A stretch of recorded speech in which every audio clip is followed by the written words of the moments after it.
Hello and welcome to Clash of Quests, where 6 forever DMs take turns running our group through the most epic adventure. We'd like to remind everyone to follow us on Twitter and Instagram at Clash of Quests, all one word, and Clash of Quests on YouTube for extra content and any updates on any additional content we may have. Additionally, if you or anyone you know is interested in cultivating amazing, beautiful pieces of art, or just want something gorgeous to look at, look no further than our art director Addie's Instagram and Tumblr username AddieVin. That's ADDYVIN. And please check out her webcomic, Unit 418. I am so looking forward to reading the next chapter. Also, check out her on Facebook under the name Lauren Addie. Be sure to check out the About section on our Twitch page to get an in-depth look at the world Luke masterfully and painstakingly created for us last arc. It also includes maps, character art, our character sheets, a countdown till our next session, and a feed of our Twitter, which is a goldmine of memes. Also, be sure to check out our podcast series, The Forever DM, where our project director and our burger-crushing producer interview DMs around the globe to see how they run their games. Be sure to check out this week's podcast, where Pip interviews Brian Batista, but once again, that's The Forever DM, on Spotify, YouTube, Anchor, Twitch, Breaker, CastBox, Apple Podcasts, Google Podcasts, Overcast, Pocket Cast, and Radio Public. We'd like to thank Syrenscape for providing us with the Wilhelm screams and terrifying melodies for today's session. Syrenscape is an incredibly helpful and emotionally scarring tool for any prospective DMs out there. Check it out. But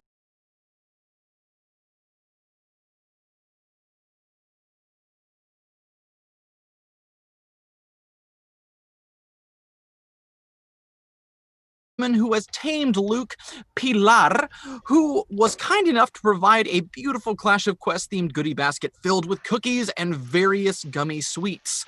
Go ahead, let's take a look, everyone. Isn't it beautiful? It's so pretty. Pilar, if you are watching or you catch this clip, good. I want one. I don't care what the shipping price is. I'll take one. You gotta Now, I can open it now as well. Now, without further ado, let's introduce our heroes of this adventure, starting with those most likely to drink from a gallon of milk when no one is looking, starting with the producer and host for the Forever DM podcast, half the editing team for our video and audio content, someone who takes pride in knowing how to ruin a hamburger, a person who has a steel plate in her skull and a heart of gold, one of my best friends, Natalie. Hi, my name's Nat. Wait, what's this? Oh, thank you so much. I'm starving. Let me just, take this down a level here and just, yeah, that's what I was looking for right there. Wow. My name's Natalie, and I'll be playing Nut, the Tiefling Barbarian. That's A a group big of camels. A group of camels is called a caravan. A group of crows is a murder. A group of buffalo is a gang. A group of Natalie is my worst nightmare.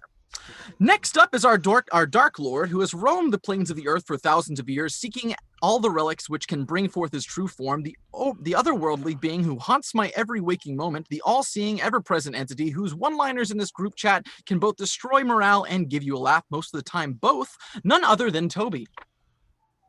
Hi guys, I'm Toby. No burger to crush here, but I'm gonna play Nagato, the half-elven samurai. Fun fact, Tobias currently holds the record for most attempts to ask people in Clash of Quests to paint him or parts of him naked. I don't have a follow-up bit about that or, a joke. It's just a fact. He has refused my offers to do this jobs for reasons that include the Ken debacle from last week. Next up, half of our editing team, the music mixer for today's session, the person responsible for all the astonishing art and branding for Clash of Quests, including our logos and the beautiful artwork of our characters you see just below our boxes, the person who constantly reminds me she is definitely not a serial killer, Addie. Hello, I'm Addie. I'll be playing the Bard, the Eladrin Bard, Riordan Ariathiel. Fun fact, Addie has beaten over 200 people in the board game Monopoly. I don't mean like she won the game, I of course mean she has physically beaten over 200 people. There are many lawsuits being filed against her, including one from our current DM who has still not emotionally recovered from that one thing you did with the wheelbarrow figurine. It was haunting. There were children present. I'm legally not allowed to describe what you did on Twitch, but to give you a hint, Tobias has requested it be painted. Very, very on brand there. I am your host, Andres, and that's right, I'm still here, and I am playing Gouda the Turtle Wizard. Fun fact, you'll notice that most casinos have ugly, disorienting carpets installed on the floors. This is to keep you looking up at the places to spend your money. I do the same thing with my personality, which is why I'm broke. Next is our social media director, the man behind the memes, the guy who has leveled more threats at me than I can count, which he'll argue is because I can't count higher than 11, Luke. Hi guys, I'll be playing Ma, the half-orc fighter, and every single threat Andres deserves. It's all his own fault. So, due to Luke and I being such close friends, I did some research. I found a video of two people who love each other. One who enters a room with an artist and describes their loved one. The artist listens to those details and creates a beautiful portrait of that loved one based on the description given. I went and contracted an artist who strangely didn't want to be named, and based on the description I gave of Luke, they came up with the following, and I must say it is exactly what I imagine whenever I think of Luke. Is it not?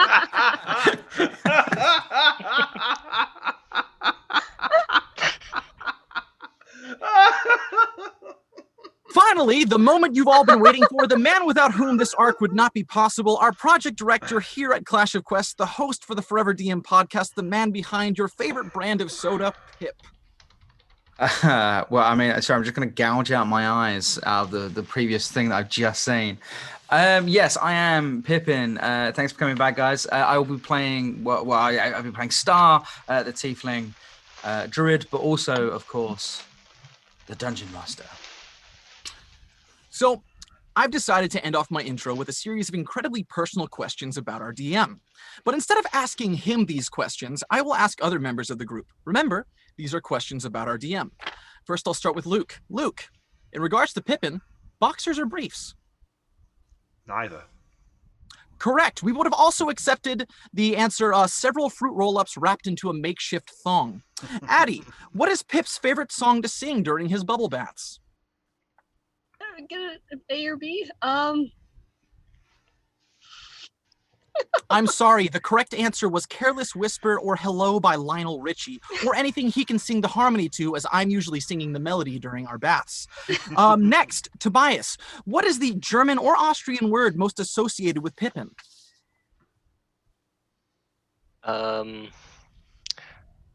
I'm sorry, the correct answer was schmutzig, verschmutzt, or dreckig. We would have literally accepted any answer. I just like any opportunity to hear you speak the language of your people. By the way, all of those words I butchered all mean dirty. Nat, who do you think Pip will kill off first this session, and why is it Nut? Oh, sorry, we have just run out of time. Now let's go ahead and begin the recap for today's session. Let's go ahead and get started. Before we get into the recap, let's go ahead and play that introductory video so lovingly created by three fantastic artists. Luke, I leave it to you. In the year of 1974, two great and powerful wizards, Gygax and Arneson, created Dungeons and Dragons. Their creation gifted groups of ordinary people the chance to become heroes, to forge their own stories of wonder. Yet with this wonderful gift came a terrible curse. One amongst each group would have to sacrifice themselves to create these tales for the rest of the party. With their sacrifice, these valiant souls became the dreaded Forever DMs. One day, the gods saw fit to choose 6 of these DMs, each from a different realm, each from behind a different screen, to answer a call to arms and break the curse bestowed upon them. As one, these creative souls vowed to tell the most audacious story that the gods have ever heard. Each Forever DM wrote their own chapter of the book that transported the party across the crystal spheres. Now, join with us as we recount that extraordinary tale.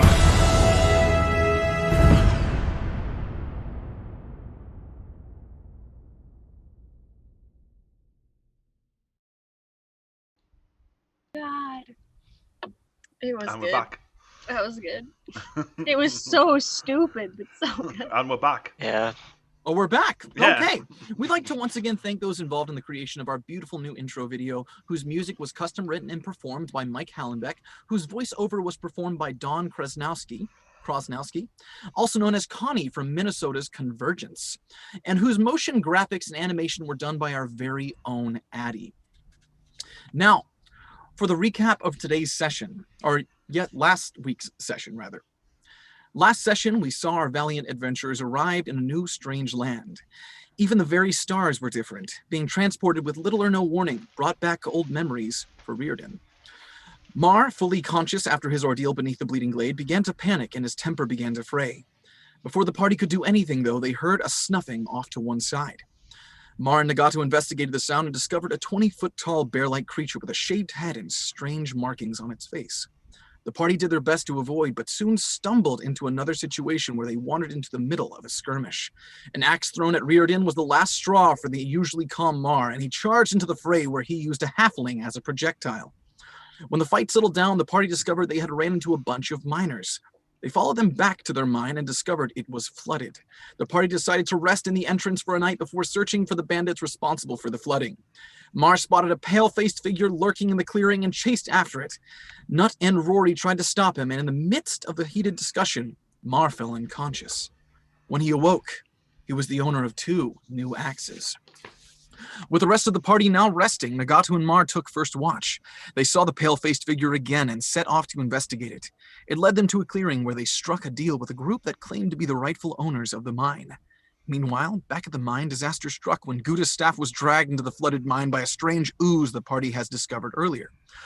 Guta set off after it, and Rory followed to stop the old turtle getting himself killed. It was Rory, however, who came within an inch of losing his hand and his life. Guta made the decision to turn back and save Rory, even though his staff lay mere feet away from him. Once they were out of the water, Nut took drastic action to deal with Guta. She picked the old turtle up and carried him out of the cave. Gosh, I'm having a stroke today. All the way out, Guta tried to bite her fingers and escape her clutches. As this was happening, Mar and Nagato reappeared and began to search for the miners. Mar eventually found them cowering in a hidden alcove. With the rest of the party outside dealing with Guta, little stood between Mar and filling his end of the bargain. And with that, I leave it to you, Pip. Okay, folks.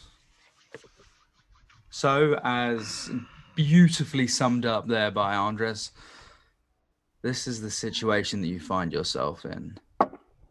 The majority of you outside dealing with a tied down Gouda and Mar, staring down at the bandits that were previously in control of the cave. We'll start with Mar. The what? Were previously in control of the cave, sorry?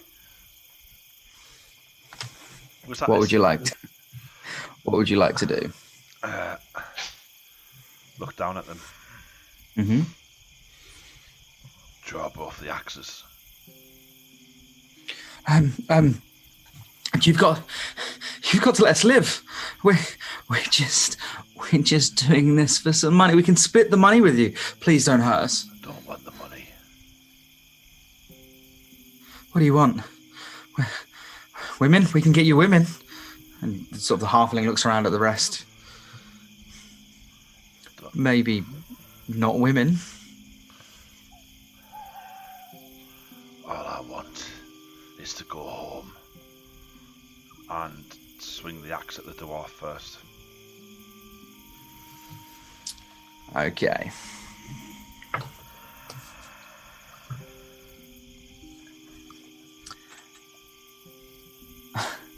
At the dwarf first. Yeah. Okay, cool. I'm blocking the doorway, right? Yeah, you're blocking you've got them bottlenecked in. Yeah. Are you just going to go in there and just absolutely berserk and carve them up? Yeah, just going in there and, like I said, fulfilling my end of the bargain with the other dwarfs. Okay.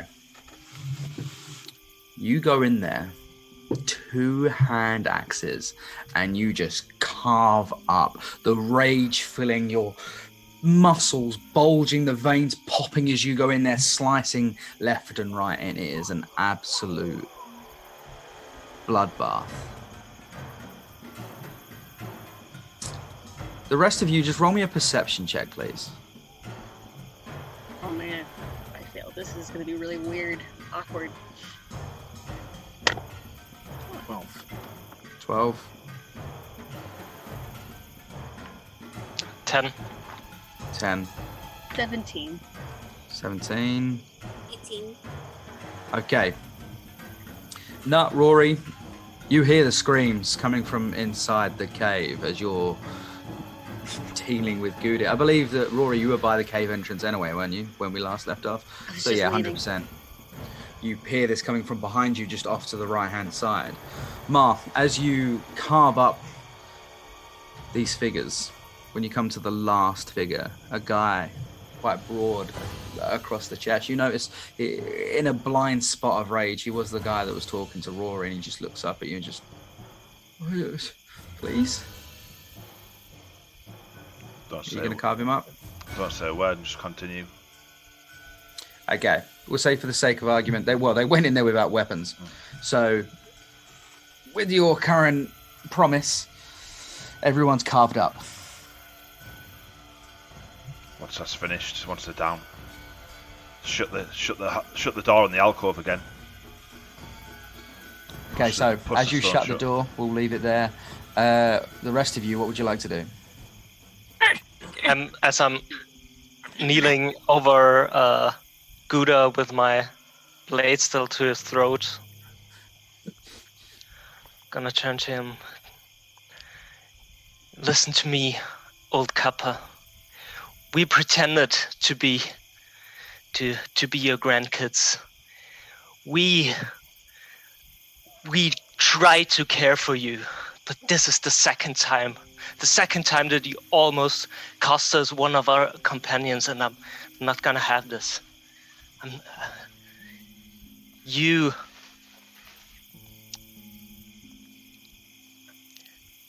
almost cost us. You almost cost us Mar Bravo, and now Riordan. Really?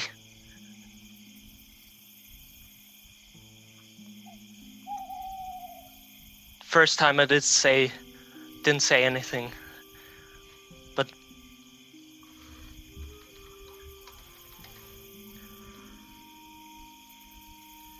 you need us. We don't need you.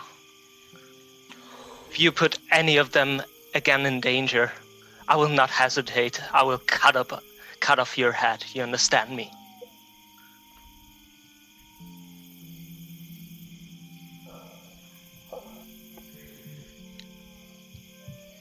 Where is Mar? And that's and I'm gonna head to the cave. So while that was happening, I hear the screams. I'm not paying attention to anything that's happening outside of the cave currently. Okay, so you would make it. At hearing the screams, I would have run to the screams as well. Between the two of you, you would have made it just as Mar Bravo closes the door. Is he still on the other side of it?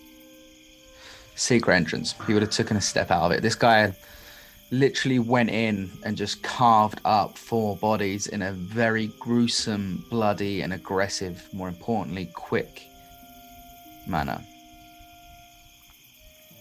I heard a bunch of screaming. Are you all right? Yeah, I'm fine. Just there. Where did that come from? I don't know.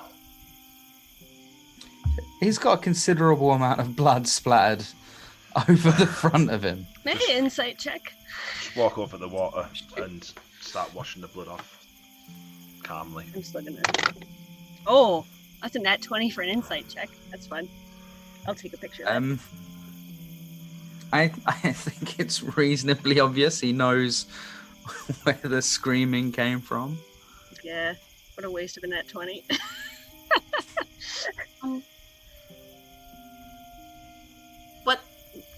What just happened? Just taking care of something. Getting us away home. Walk to the door. I want to walk up to Mar and inspect him. Because there's blood everywhere, so I want to, make sure that he's not hurt. So I just want to, start checking him for, cuts or anything. They didn't have any of their weapons on them. In a flail of arms and fists, they barely touched him. Rory, as you look, because the door's pretty wrecked, he managed to wrench it open. More strength than anything else. You look down into this pit, this bloodied, gruesome pit, which contains a halfling, a few humans, a few dwarves, and it's enough to rise the bile in your throat. It's the most horrific thing that you've seen. He dropped those bodies. I'm just gonna stay. I haven't noticed what's going on over there. I'm worried about what's going on with Mar. Make sure he's okay. I heard screaming. As I said, just keeping my end of a deal. A deal with who? The people who've got what we need to get us home. When was a deal made? Last night.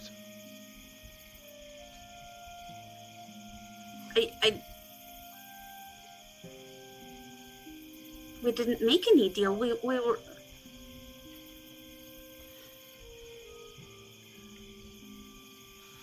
Do you want to tell me what's going on? I'm just going to look down at the axe blade. That's got the dragon carved into it. There you go. Starting to keep my end of the deal. What are you? Where did these axes come from? They just appeared in your hand. As you said, whatever it takes to get home. Then hang the axes back from my belt again. At this point, Star's going to step forward, tentatively looking around, and he's going to release Gouda from the hold. Help me up, please. And Star's going to go over there and just reach down and pull him up.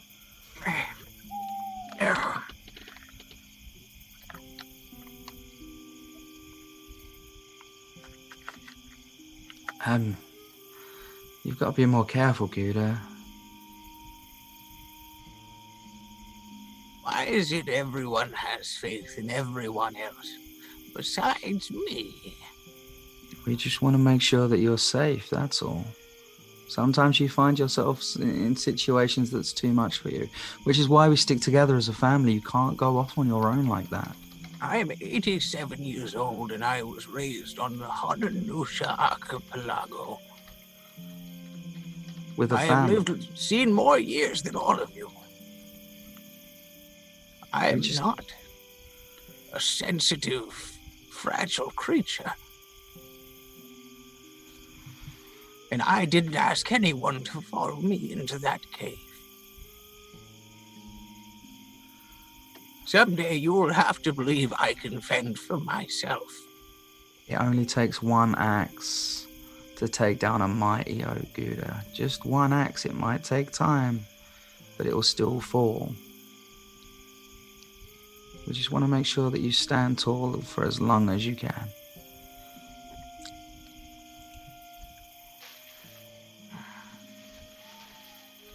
You will not understand the loss that I have today. And then I'm going to start walking off into the cave. And it's a lot more y'all would notice it's a lot more limpy at this point because I don't have something to help me walk. It's all just staggering steps.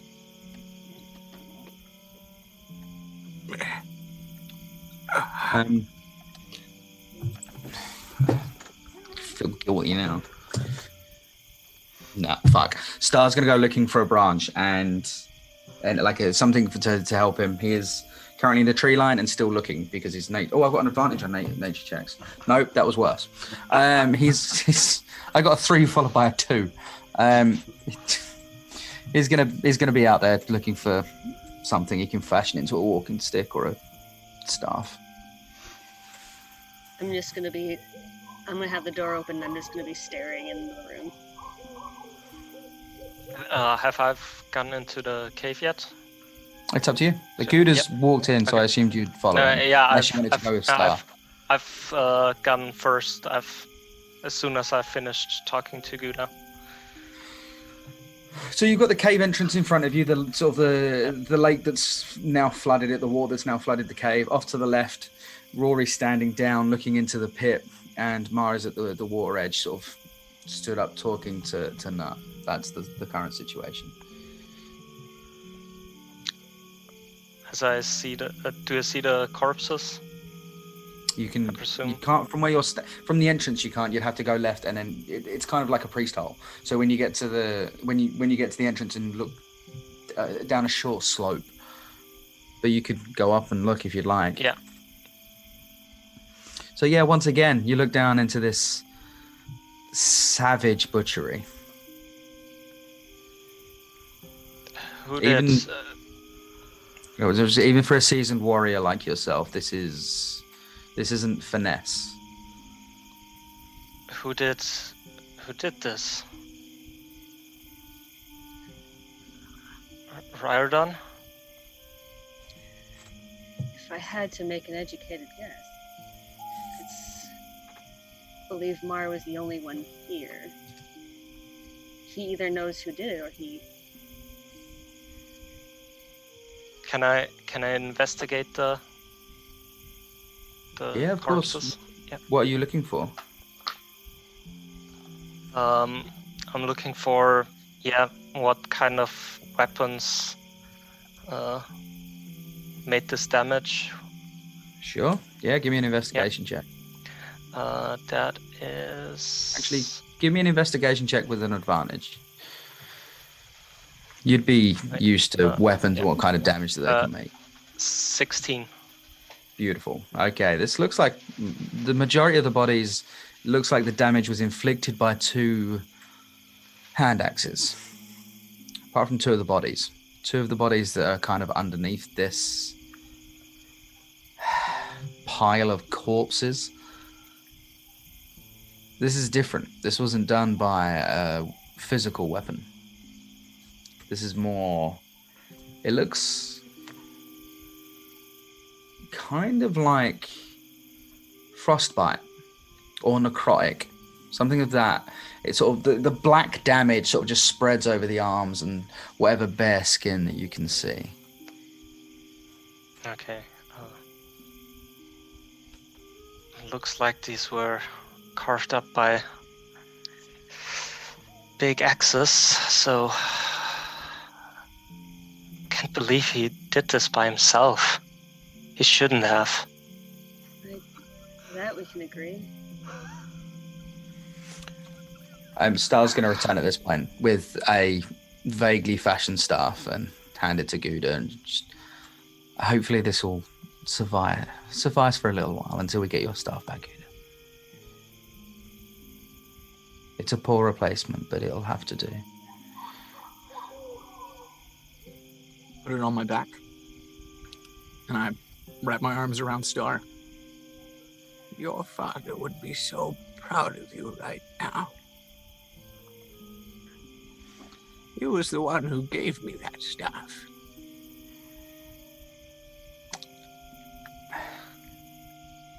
It's okay, Gouda. And then Star's just going to go sit down and paddle in the water, trying to figure out how to turn into a fish.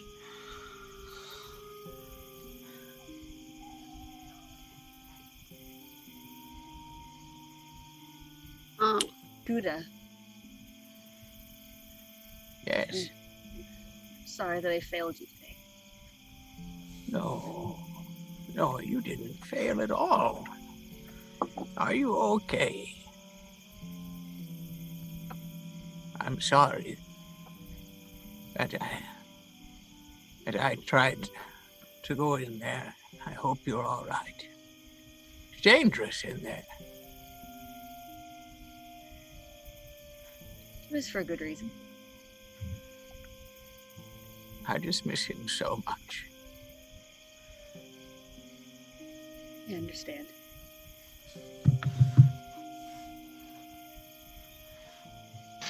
Going to pat him on the back. So Mar, I saw what happened down there. Wait, what? What happened where? Do we contact them, or will they come to Contact us? who?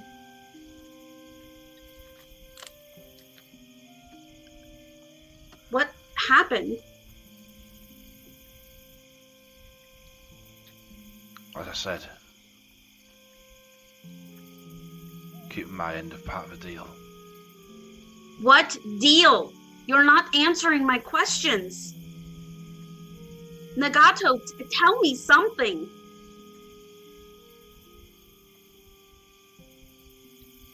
From outside the We- cave, you hear whistling. A very jaunty whistle. It's quite early, but you hear something akin to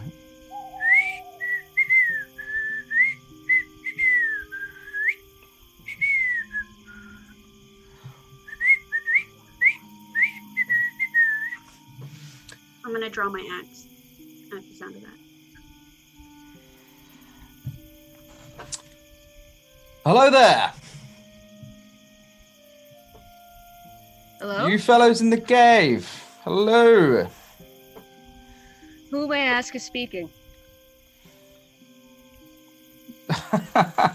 It's a very bold question for ones that are so outnumbered. You might call me Werburn. I'm gonna walk towards the entrance of the. Is that where Rory is, at the entrance of the cave? Yeah. Okay, I'm gonna walk to Rory. Okay, so you two see a very well-dressed gentleman in sort of a grey tunic, grey overcoat, a grey cloak, that a very almost sort of a blue grey, not a dull grey, quite a rich grey, very thick knee-length boots and silver hair swept backwards, very short, cropped. Now, I understand that you have a few of my fellows in there with you. I suggest you send them out and we can trade your friends for mine. I'm gonna start What? walking. What's fellows? There's nobody here. Don't be foolish. I know you have my friends in there. I admit they're perhaps not the most handsome of fellows, but they are needed. And I need them. So I'll ask you again. Send them out, otherwise we will have to do something terrible to your friends. Have you Which seen? friends do you have? Is my question, because we have no friends outside. Oh, very, very funny. Come, I haven't got all day. Some of us have things to be getting on with. Have you seen Lawless? You know the Have you met Howard scene? No? Oh, no. You met Howard. Yeah. I'm at Howard. Yeah. Oh, God, Mark. Am I going to have to Goes- switch off the stream and go At watch this the point, Lawless? I'm just gonna have you met Howard. I will do that. I'll set that up for you, man. Have you met Mark? Ma goes stomping out of the cave straight towards. I think at this point, you're literally just gonna push me to the side. Yeah, I'm standing in front of the cave entrance as well. Balling Okay, through. so And, as you go stomping towards him, uh-huh. 2 arrows just bury themselves into the ground about 10 feet in front of you. Hold there, my friend. Please don't make me hurt you. Don't stop. You're not stopping. Straight for him. By the throat. I want to give him cover fire with my bow. All right then. All right, let's go straight into combat then, folks. Let's do this. Why, Oh. Mar? Why? Okay, give You've me just a threatened and said, second. "Oh, we're surrounded. We've got you surrounded. We've got your friends." Fuck that. What friend? Oh no, Star went out into the woods. Yeah. No, Star's back. Star's back. He brought the stick back. Oh, what's going on? He doesn't we, have anybody out there. I thought about Star. It's just having some slight lag here. What's going on? Hmm? We're having some slight lag. A lot of lag, actually. I'm gonna sneeze. Yeah, just give us 2 seconds. Just Let let's see if it. me stop. Ah, Let me just stop see- recording on Zoom. Yeah, let me just see if it's settled down in a second. Yeah, there we go. It's settled right down now. This seems to settle everyone down. Yeah. Sorry about that, guys. We just had a slight lag spike.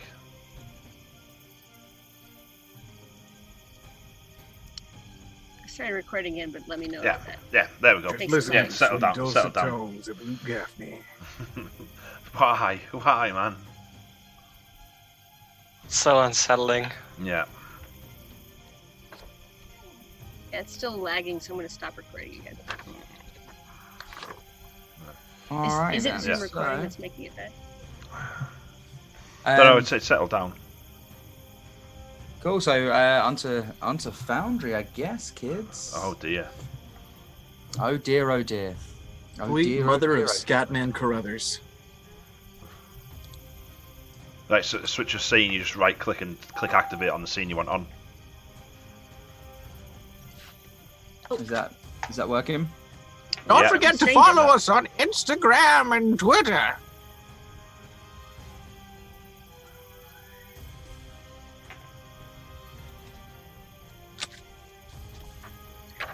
Oh, Mar. This brief intermission has been brought to you by Pippin Brand Soda. If you ain't trippin', grab a Pippin. Luke, I've activated it. man. Yep, we can see it. Yeah. Yeah. I can see Yeah, You Mark. should be able to see 3 figures on the left-hand side. I just see a black screen. Oh, yeah. Yeah. That's it. All right, cool. So with that, ladies and gentlemen, boys and girls, if everyone would like to roll for initiative. Those beautiful. I rolled a 18. Give me a second, let everyone roll, and then I'll ask what we all got. Oh, it's I've tough lost to already. be a turtle. Happened, Daddy. A Oh, damn. wibbly wobbly turtle. Yeah. Foundry, for some reason, keeps messing with my camera. Sorry about Okay. that. It's okay. All right, guys. So 25 to 20. Anyone? 24. The day that happens. Phew. Thank God for that. Jesus Christ. Okay. 20 to 15. Oh, 15. 18. 15. Okay.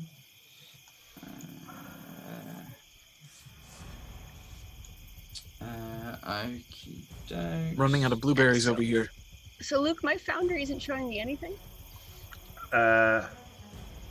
Pip might have to do the vision on your character. How do I do that? Right click on the character. Yeah. I'm Rory, yeah? Yeah. Yeah. It should say.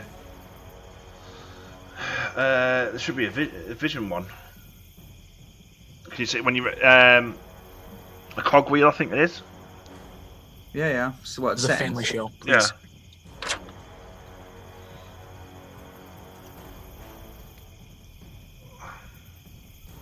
Sorry about this, guys. Vision, yeah. Sure. Yeah. What does it say in vision? Has vision is ticked. Dim vision 60, bright 0, sight 360, emit dim 0, emit bright 0, emit angle 360. You should be able to see then.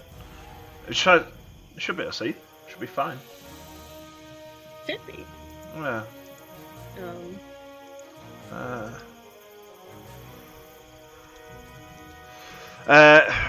Just do me a favour, Pip. On actors. Click on Rory. Right click on Rory and go up permissions. I think it is. Under. I haven't got Rory in my actors. The only actors I've got are In bad the guys. in the Clash of Quests folder. Click on Clash of Quests.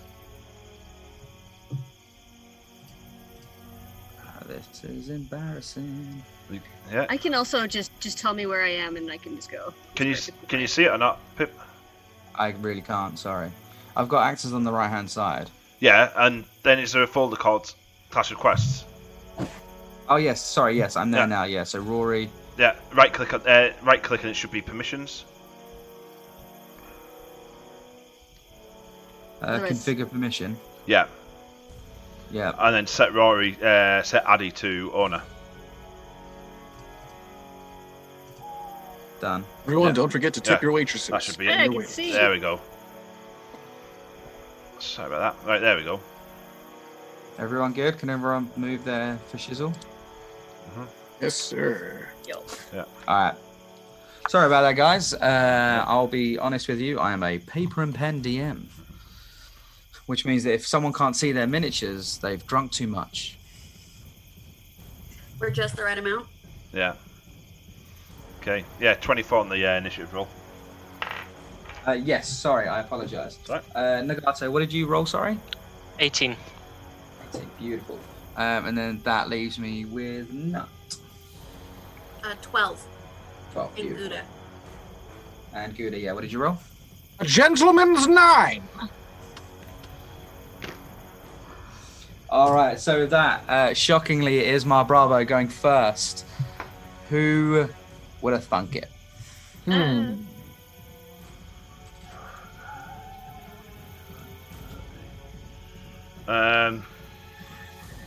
Right. Action dash. 5, Okay. 10, 15, 20, 25, 30, 35, 40, 45, 50, 55, 60. And bonus action rage. Nice. Turn.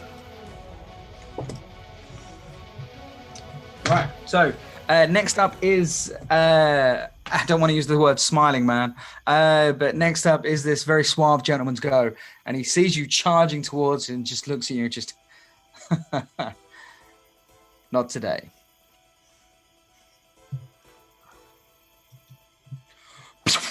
Gone.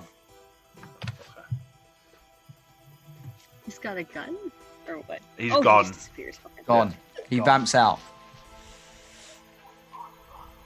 Okay, so with that, it's actually it's Star's go. Okay, so yeah, Star's gonna. Okay. I mean, Star hasn't got a Scooby. What's going on?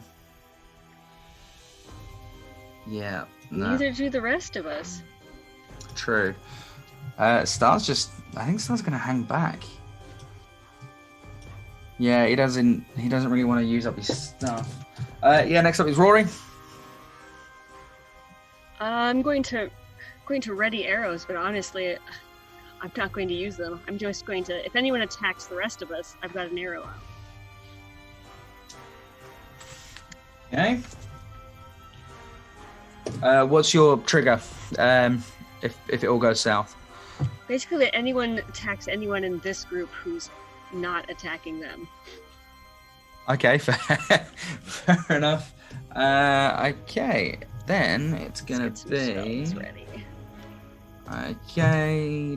But I'll take out my blade, and it will have green flames around it right now. Ooh, it's pretty. So yeah, you just and this you see Rory just glow with this green glow. He looks quite scary, quite ominous. Okay, I'm gonna make the wild assumption, Luke, that 12 is not gonna hit you. No. Yeah, so this arrow just whips by from your right hand side and just skates straight past you. And that's pretty much him done. And again. Arrow comes from this time your left hand side, just and it just punches you in the chest. Just and you are going to take my friend Beat AC 20. nat 20. Oh, damn. Oh, no. Sorry, bud. Sorry. No. That is not good. That's not good. Oh, you're It's raging. either- So it's Yeah, it's actually. So for Mar, it's either little or nothing at all. Yeah. So, in fact, just for posterity. Actually, no. You know what? That's fine because that keeps me in rage. Well, yeah. Okay, so the first arrow just, well, I say the first arrow, the arrow just punches into you and just hits you in the side. And you take a grand total of 22 points of damage, which is the double damage that is. It's not 44. That would be horrible. So This thing just literally buries itself underneath the rib cage. You feel it scrape and puncture. It's a pretty hefty attack.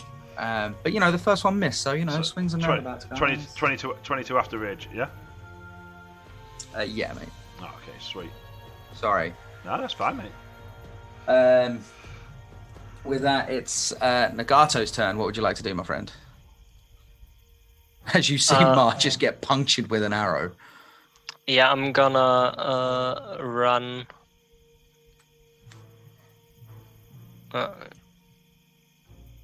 30 feet forward, so 10. Actually, Rory, would you like to loose that arrow? It did come from the area. He has got half cover, but you could give it a go. He didn't attack anyone who wasn't attacking them, so Oh, that's true. I apologize. it's all good.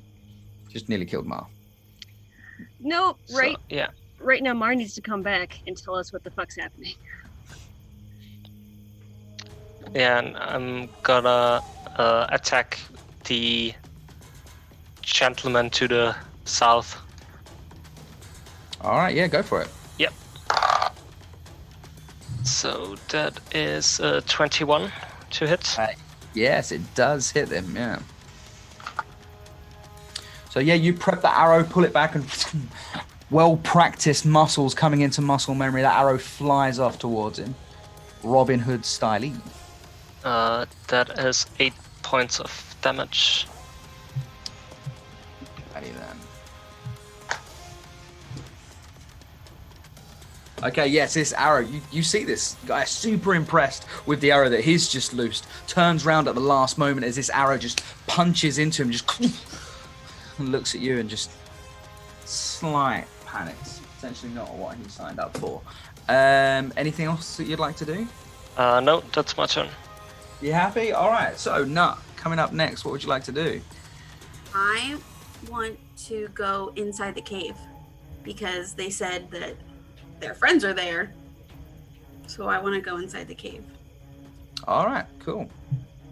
I have 30 feet, so 10, 15, 20, 25, 30. All right. Do you want to just give me a perception check or an investigation check? It's completely up to you. I have advantage on perception. Can I do that? Yeah, totally, of course. So you're looking around for anyone, anything? I'm at 20. Nat 20, cool. So it's not so much from what you see, it's from... You don't really see anyone around. Something does trigger in your memory, though, of everyone... You were looking after Ma, but quite a lot of people were talking about dead bodies. Can I dash to where they were? 100%.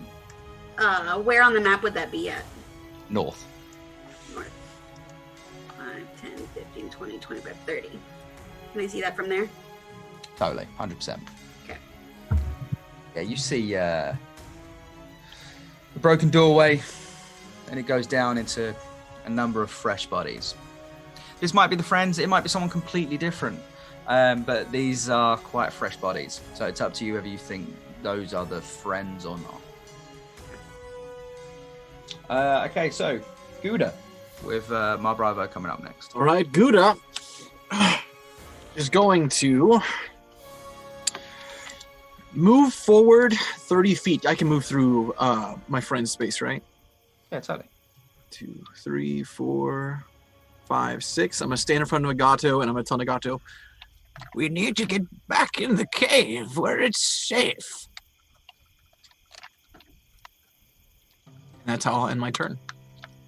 All right, Ma Bravo, what would you like to do? Which one shot me? Was the one at the south or the one at the north? South was the one that buried an arrow into your chest, which is still there, I'd like to just point out. Yeah, it's fine. Pull it out. Yeah. And action dash. Oramir over here. 20, 25, 30, 35, 40, 45, 50. Get there. That's 10.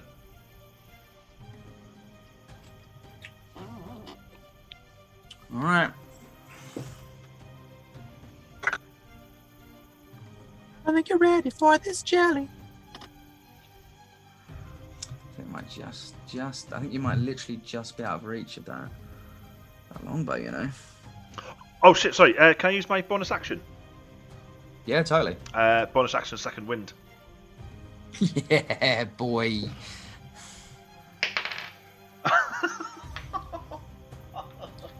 One. Yeah.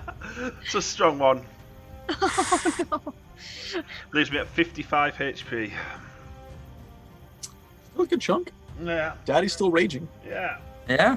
Yeah, I mean, you're fine. Yeah. Everything's going to be okay. Everything's gonna be fine. Wait, so 50 HP is hurting for you? That's more than I have. It's more than double mine. Oh, shit. Okay, so pulls the arrow. My brother, you are still raging, like the blood pumping in your ears. However, you are so used to being in these battle situations, constantly looking left, right, and center, trying to react to something before it's even happened. From off to your right-hand side, you hear this snapping sound as wood breaks and you hear a very distinct word.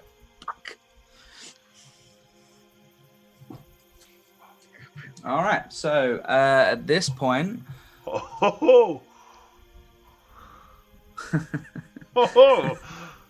All the ones. Yeah, a little bit. A little bit. Yeah, Star is gonna dash. He needs to get closer. He wants to get involved now. Okay, Rory, what would you like to do? Let's see. I would like to know, are these guys wearing bandanas? They're not wearing bandanas, no. That you can see. They're quite far away.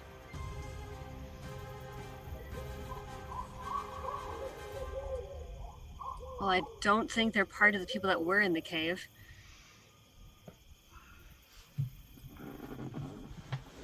At this point, I don't know enough to act, so I'm going to hold my action still to protect the people that aren't attacking them. All right then. Okay, so next up is so you're Mark. You are like right up close to this guy. Being this close, you do realize that he's a wood elf. So he does stand reasonably tall, but so do you.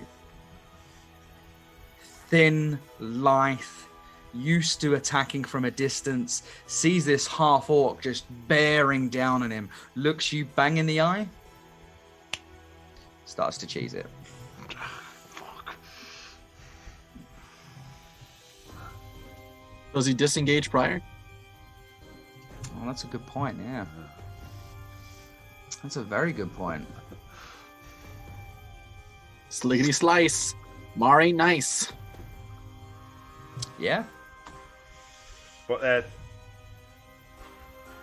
he disengage? Oh.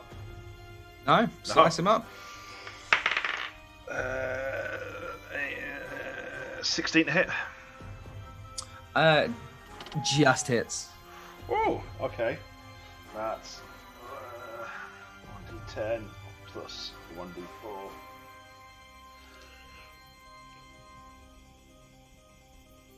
No, I'm not going to sneeze. Sorry. I was so prepared for you to do something so animalistic then. Just like, I want to pull his head back, I want to cut his throat. No, I'm sneezing. Right, that is 6 slashing damage. Yeah? 4 psychic damage. Fire damage. Yeah. And then another 7 slashing damage. How do you want to do this? As he turns to leave, just look straight into the back. Blood eagle him. Jesus Christ. Yeah, so as this guy turns around. Yeah, you say you're going to do a blood eagle? Is that specifically what you said? Straight into the spine. Yeah, so you just expose this pure white spine from the back of his body as this guy slumps to the ground. Dead. Be gone.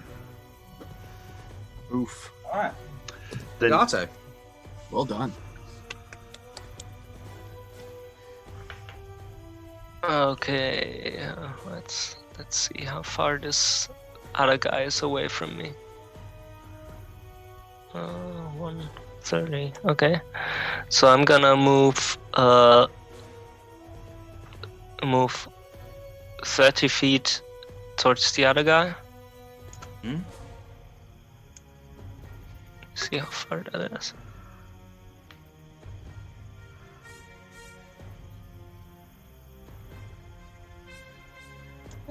So, how do I take my to this? 5, 10, 15, 20. So about here. Okay. And I'm gonna shoot another arrow. All right, yeah, go for it, man. Yeah. You notice that the gentleman in the north hasn't got a bow. There's the remnants of a bow at his feet. Awkward. Awkward. I'm gonna shoot him anyway. Still gonna shoot him anyway. Yeah. All right, yeah. So once again, those well-formed, gorgeous Um, muscles. I do not know you. Natural 20. Oh yes, boom. So yeah, you let loose that arrow, my friend, with gorgeous swiftness, and it flies towards this gentleman. Okay, so this is 12. 17 points of damage. Nice. Okay, yeah. Is that total? Yeah, total. Oof. What a backhand compliment. Is that it? That's fine. Cool. Yeah. So this thing just hits him, just punches him in the gut, and he looks down. Just he's still alive, but he's not in the best condition. Nut with Gouda on deck. Be nice to ask them questions.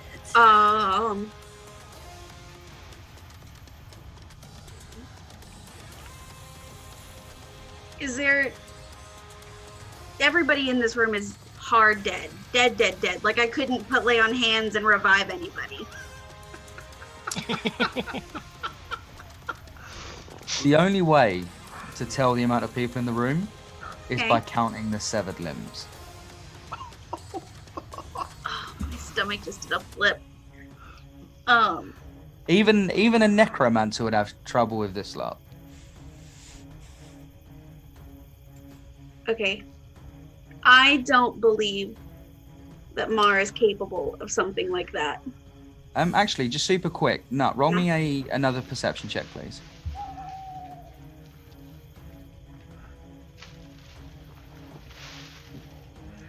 A 19 plus 21. Okay, from behind you, in the water, you hear a death rattle.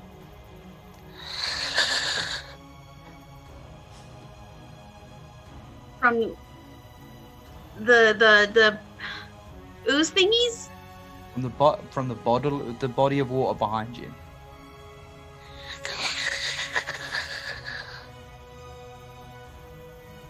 Okay. I'm gonna draw my axe and kind of wait toward, walk towards the water to see whatever that could be. You would like to walk towards the water. That's where it came from, right? Yeah. Are you sure you would like to do that? No, I'm not anymore. Oh shit. You're more than welcome to. I need you to make a decision. We are still in combat, which means. Yeah, I'm sorry. Okay. I'm gonna draw my axe and I'm gonna back up a little bit. You would like to back up towards the dead bodies. Yes. Like every decision's a bad one right now. Yeah, this doesn't feel. Are you sure you'd like to back up towards the dead bodies? God damn it. Yes, I'm going back towards the dead bodies. Would you like to do anything else with your turn? No, that's gonna be my turn. That's going to be your turn? Okay, just give me 2 seconds. Let me just double check something. Shit. I'm really uncomfortable right now. I don't know what I'm supposed to be doing. I don't like how Pip is the same in Call of Cthulhu and D&D. It's scary. As you stand there, Uh-huh. you start to feel a prickly sensation along the entire left side of your body, almost like pins and needles, and it starts to burn, almost like dead flesh. And you take 5 points of necrotic damage as you end your turn. Oh, fuck. Okay, with that, Gouda, what would you like to do? I have too low of a perception. Notice what's happening behind me. I'm going to 1, 2, 3, 4. I'm gonna Could I have 1, reaction 2, screams by 3, chance? 4. Would you what? Sorry, scream. If you'd like to scream, that's absolutely fine. Yeah. Scream. I'm a scream. Scream? Yeah. You get 6 Gouda's seconds running of back screaming. towards the cave. Yeah. For So 6 seconds. 1, 2, 3, 4, 5, 6. Dashing 1, 2, 3, 4, 5, 6. Do I see what's happening with Nuth? Give me a second. Sorry. Or just dashed as my action? 15, 20, 25, 30. Yeah, I just wanted to see if you were, like, how close to the water you were. Okay, so yeah, you hear this scream, you run in. You just kind of see Nut, like, scrambling at her arm. That's pretty much all you witness. What's wrong? Are you all right? And that's the end of my set. That's the end of my turn. As I pull the pearl from out of my belongings and clutch it in my hand. Okay, with that, Ma Bravo, what would you like to do?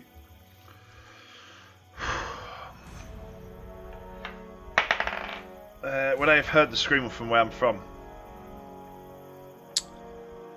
It's entirely up to Passive at 16. you. Yeah. Where are you? Quite far away. You know what? I'll say yes based on one factor and one factor alone. Yeah. You know how you can sleep through the night pretty much all the time? However, if your child even stirs during the night, naturally as a parent, you're like almost attuned to it. Yeah. I know that feeling well. Yeah, you know how you never sleep? Yeah. That's the thing. Yeah. So normally from that range, probably not. However, you are. It's almost like it's a sixth sense. Dash straight back to that cave. 5, 10. All right, go for 15, 20, 25, 30, 35, 45, 50, 55, 60, and then have I still action surge? Have I used it?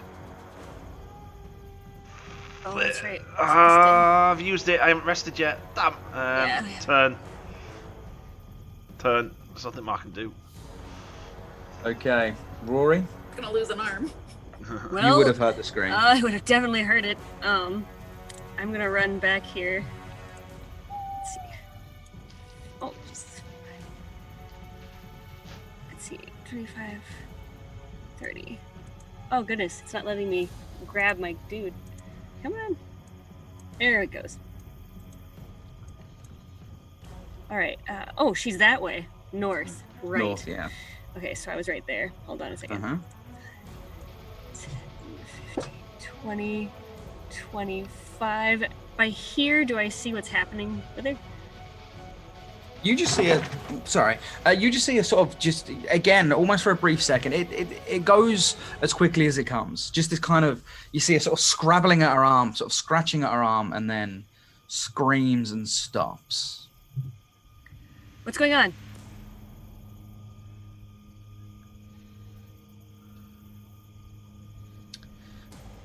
Anything else on your turn? You're still in combat. I'm still in combat, but there's nothing to attack. There's nothing to attack? That I can see, right? You can roll Prepared. a perception check. Let's see. Well, I'll use my action with the perception check then, yeah. Mhm. Oh, that's terrible. 11. There's nothing around at all. I'm stressed. Can't prepare an action because I already used it. Let's see. In that case, I'm just gonna sing to Nut. Okay. Heal. Nope.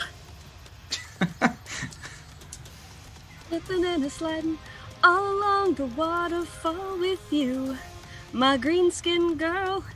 You're my green skin girl. Take a D6. Nice. Thanks. I think I need it. Okay, so that's your turn, yeah? Yep, that's what I got. Okay, so as you finish singing this song, you start to feel a little bit queasy, Oh shit. and you get pinprickles along your throat, and it starts to burn. And for a split second, even though you can't see it, Nut and Gouda, you can, just turns black for a heartbeat as you take 16 points of necrotic damage all along your neck, your throat, and across your chest, and just disappears. This is just what happens to me. I just show up in a place and take damage. Hi guys. It's literally half of my HP. It was good times. Okay, with that, 35 feet. I apologize. Let me just. Okay, 5, 10, 15, 20. Just to make things clear, nothing has happened to Gouda. Nope. Well, that's what I should have done. That would have made sense. Okay, this guy, arrow still in his stomach, sort of looks up, and you see a steely glint in his eye as he pulls his longsword and charges pell-mell towards Nagato. There is something flapping behind him, Nagato, that does catch your eye. You didn't quite see what it was. However, it is your go next. I'm gonna drop my bow and pull out my Nodachi Oh shit. and fighting spirit attack him. All right, go for it, man.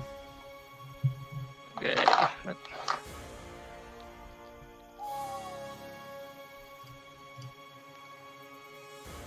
Well, this is a 26. 26 definitely hits this guy. Yeah. Okay, but wait, I'm gonna. Yeah.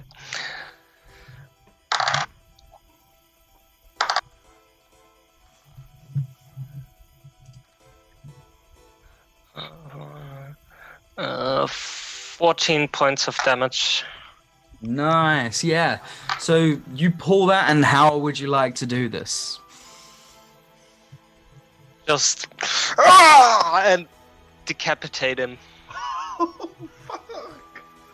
Oh, all right. So yeah, you literally divorce his head from his body and just boom, boom, boom, boom, as it bounces off like a macabre football.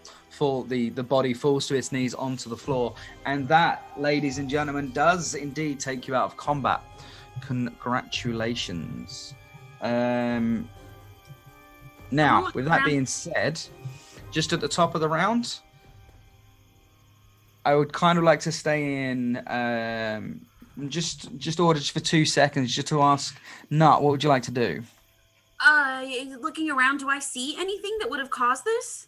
Just give me a general perception check. Call this almost like a phase between combat and back to RP. 17. You see nothing at all. However, you do hear the coming from the water again. Okay. What do you want to do? I'm gonna shout to Rory and Gouda. I think it's coming from the water. Let's move out.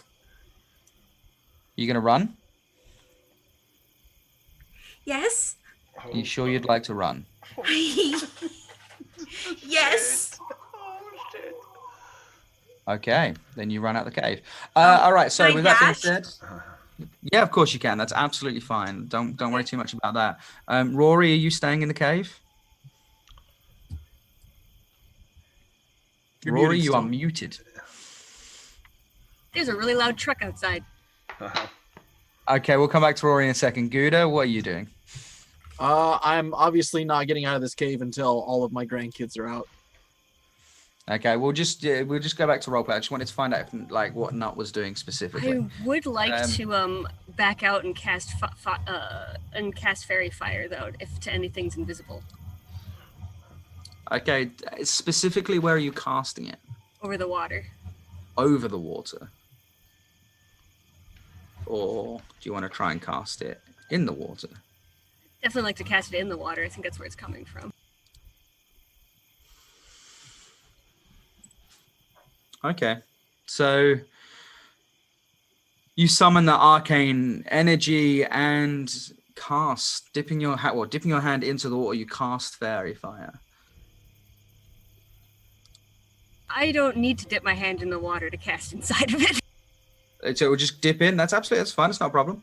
So yeah, for a second, just a 60-foot cube where I'm like in the water. Cube. Yeah, I'm like, I don't have to pinpoint inside. Dive head first into the water. I've been in the water and it was bad. I'm not doing that mistake again.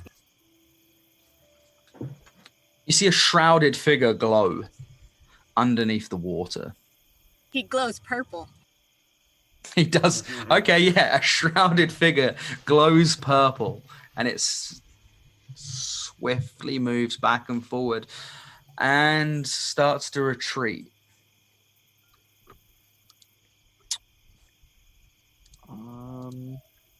Slowly at first, then gaining speed back to the mouth of the cave. I want to go towards Gouda. Please don't make me go in that water after you. With you. Whatever. I'm not going in the water. Is your hand okay? Is my arm okay? Yeah, it's fine. It was just necrotic damage, that was all. It just tingled. It feels fine now, I think. Rory didn't look so good. Maybe we should go check on him. I want to, not make eye contact with Gouda that whole conversation. Rory, are you okay? And, do you guys hear the truck? Oh, yeah. Give me 1 second to shut my window.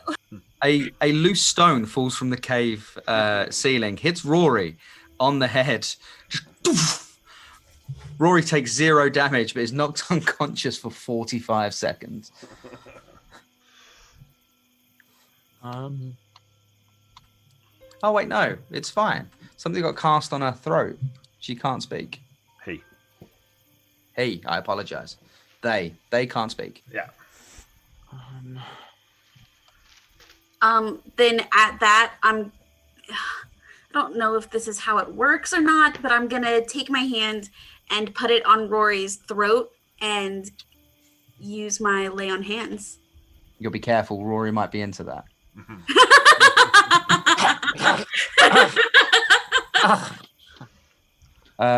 Yeah, of course. Yeah, sure. Go for it. So, yeah, your lay on hands, is that golden? Is that golden glow? Yes. Okay.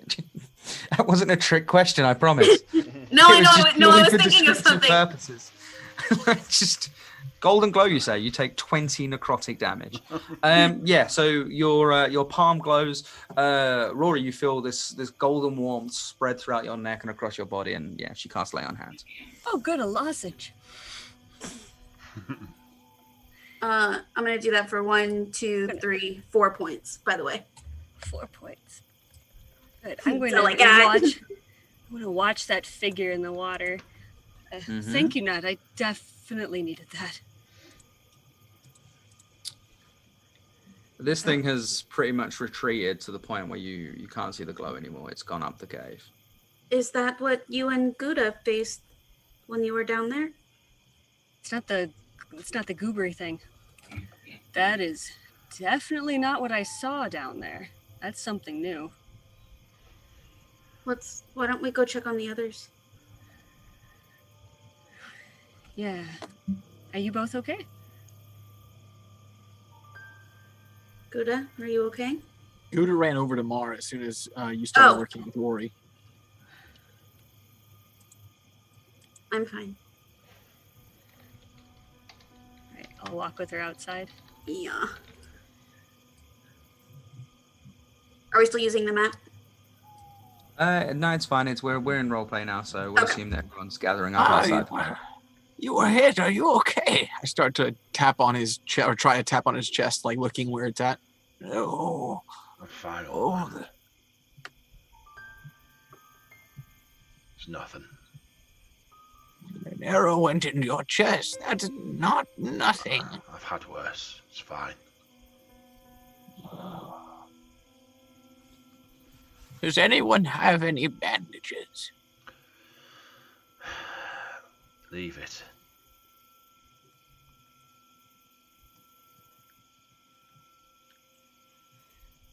All right. Right. What's this about your staff anyway? It's in the cave somewhere.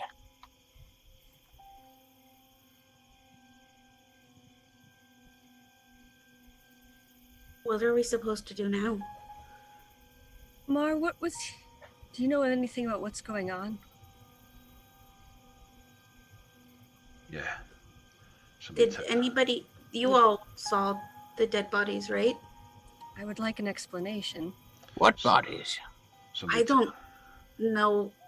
Maybe it was the thing that did the necrotic damage, or the tingly sensation to my arm. It did not feel good. Maybe it did those things to those people inside. No, that was me. What did you do, Mar? No. I filled my end of a bargain that I made to get us home. What bargain? The people who own this mine have the artifact that we need. Have the thing to get us home. The price was getting the mine back for them. How do Yeah, you but know? you wouldn't have done... Nut. Maybe something else came in after you, and... No, it was me. I told you. I'll do anything it takes to get us home. Anything at all. Nothing is going to stand in the way of me getting back to Seth. Getting the rest of you back to your families. Star's parents are still there. Nagato's mother is still there. Seth. No, we've got to bury Seth.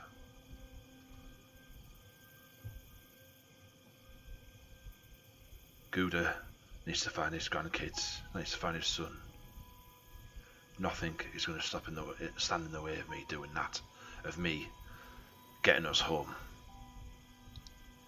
Ever since we stepped in that cave, those arseholes in there lied to us. They set us up, they let us sleep in the front there when they knew what was down in that mine. We don't owe them nothing. Me and Nagato made a deal that'll get us the artifact to get us home. If anybody's got a problem with that, you're welcome to talk about it later. When we've dealt with all our problems, when we've got home. But until that point, I'm getting us home. And that's it.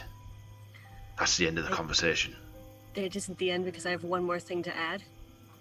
I would very much so appreciate communication among this party while we're trying to get home.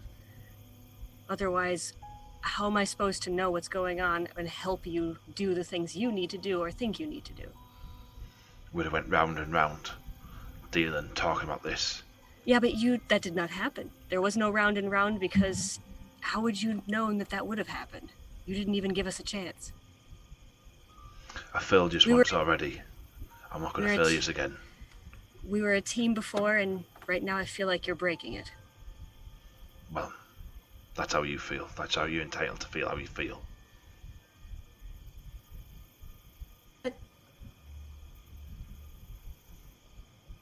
I think we all are stressed from the length of our journey. Perhaps rest would be good for all of us. Can I see the necrotic damage on Riordan and Nut? No. Pretty much as soon as it hit, it disappeared. It was almost like a shadow passing over skin. Okay.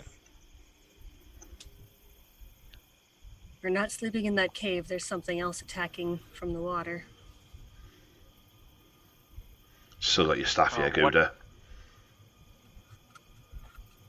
I've What got is it. attacking? I don't know, but it's invisible. It won't be for the next... Well, it had to roll a check, but I don't think it did.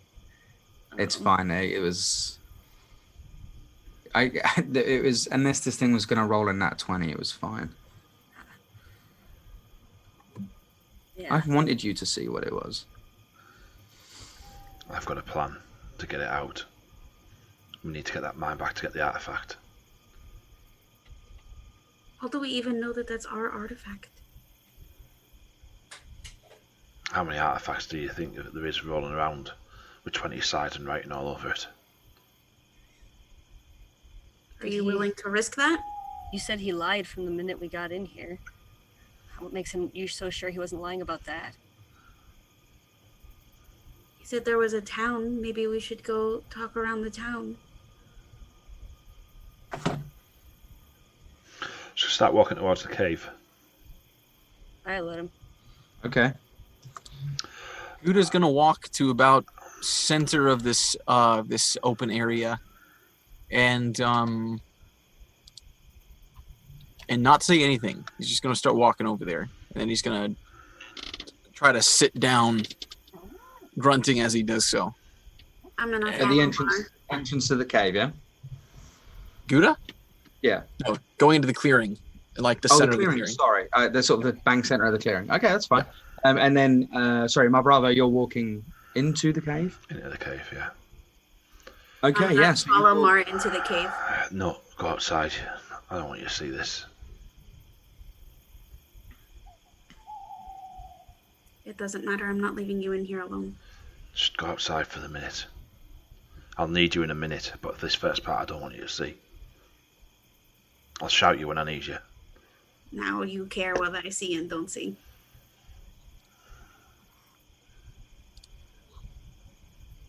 Stay then.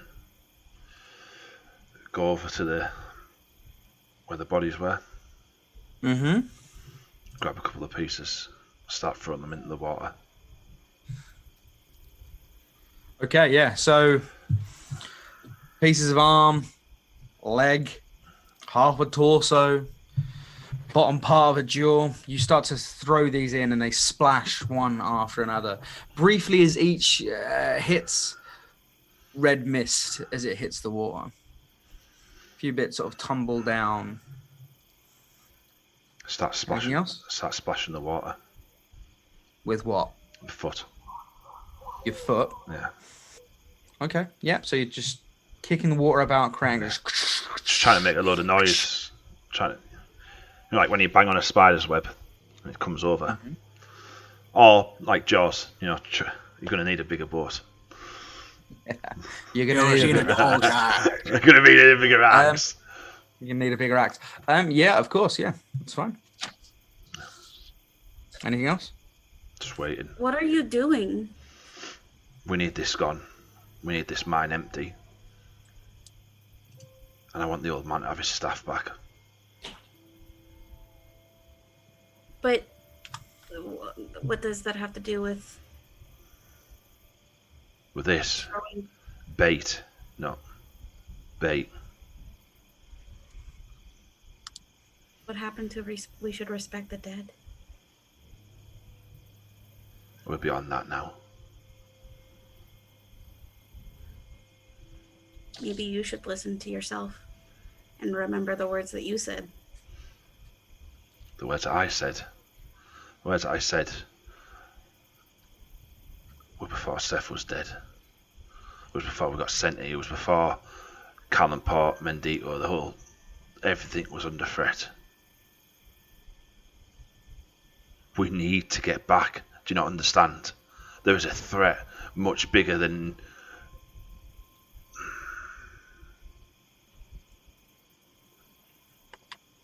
You didn't stop. At this point, I'm gonna kind of move my sleeve a little bit so you can see my tattoo. Take a look at it. Where'd you get that? Wait.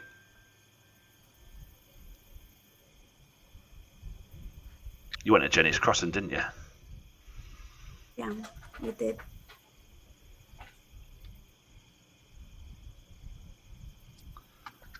I'm guessing my cousin's dead as well then.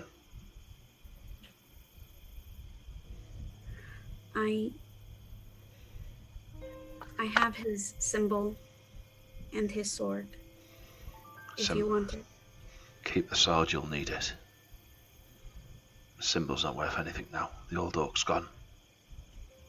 Doesn't make it worth nothing. Star is always talking about how plants can regrow. Maybe it can come back. No. They've killed a god. They've killed a spirit, an ancient spirit.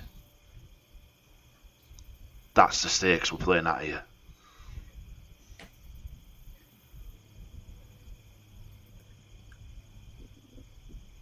No, have you still got your sleeve rolled up? Yeah. My bravo, you notice the toe starts to, again, almost like it's coated in black, spreads across the ink and then down the arm as nut. You take 4 points of necrotic damage. My bravo, turning around immediately to the water. It hits you different. It hits you almost like a hammer to an anvil across the chest. Just hits and then just blooms out and then again disappears. You take 9 points of necrotic damage. Can I see where it came from? Is there a glowing purple thingy? Nope. For a minute. It's probably been over a minute by now. Yeah. Back up very slowly, not. Okay. Draw both the axes. When I tell you to, run. Get the others. Come back. Both of you hear that same, just that.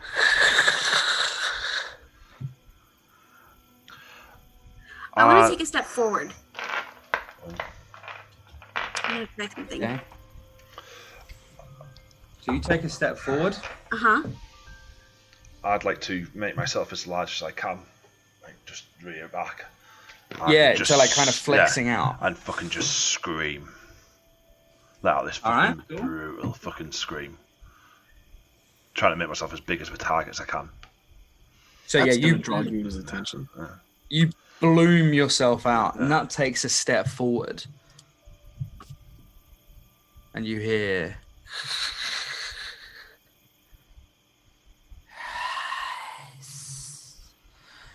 And you receive almost exactly the same thing, even though you don't know it, as my Bravo did. As this, again, it's almost like a hammer down to an anvil. The thing just hits you square in the chest, just blooms out.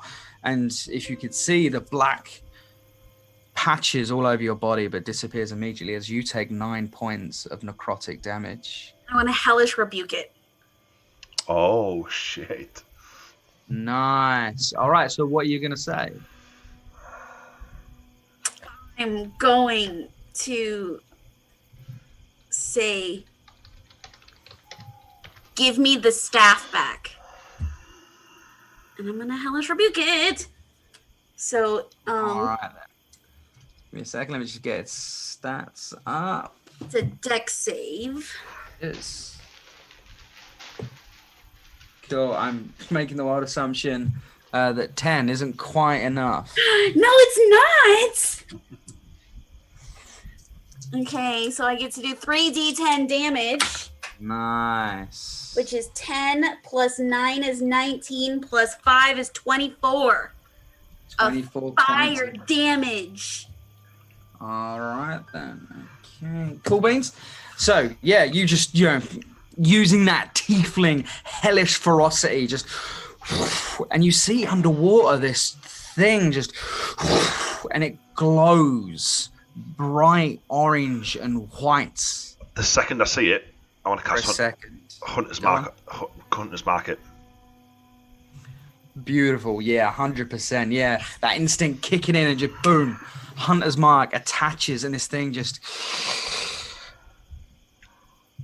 And and starts to retreat up the cave. How far does Hunter's Mark travel? 90 foot. So you managed to track it for a considerable distance. It goes right down the fork. And that's about where you'd lose it. And Gouda went left that one time. Actually, super specific. Let me just look something up with Hunter's Mark. It is specifically to the creature, isn't it? It's not stuff around it. No, it's just that I get advantage on wisdom and perception survival checks to find it, and I do an extra d6 damage to it. Yeah, so you'll be able to track it. All right, cool, Baines.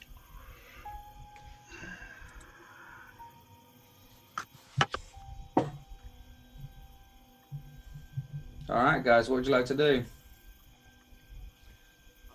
Did y'all?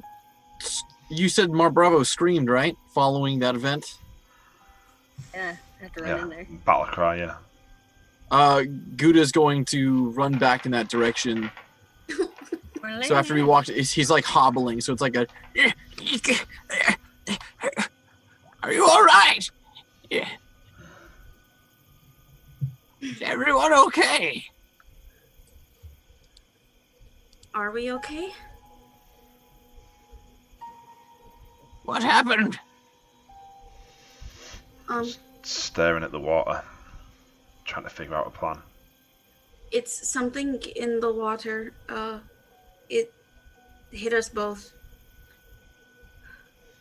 We are not in the shape to go back into that water.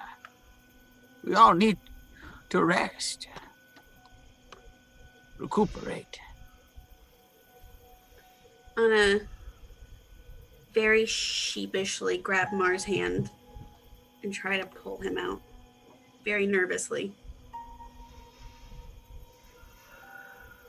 Come on. Spit out. Star's going to show up at this point and just, guys, I don't know if it's going to help, but I've been practicing this thing. I can't turn into anything that breathes underwater. I just can't, but I can maybe help one of you breathe underwater for a bit. Just one bit, it might help. Please. Me. You're in no shape to go down there. I'm fine. You're not. You're bleeding still. Blood is Bleeding nothing. might get Bleeding. its attention too Exactly. quick. No, bleeding will get its attention. It's fine. So, I haven't trust. taken any damage yet, so let me go, Mar. I will kill it. Nagato, you can't touch it.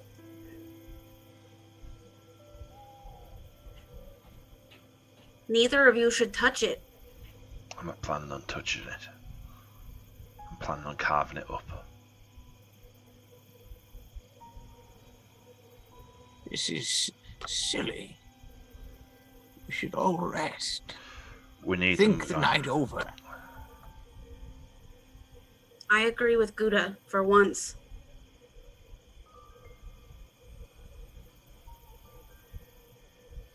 Maybe we should rest up, guys, before we attempt anything drastic.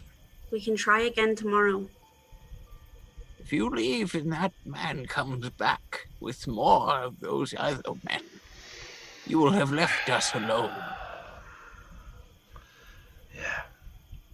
It's terrible when that happens, isn't it? Spit at the water. Turn my back on it. Let's rest then. Right.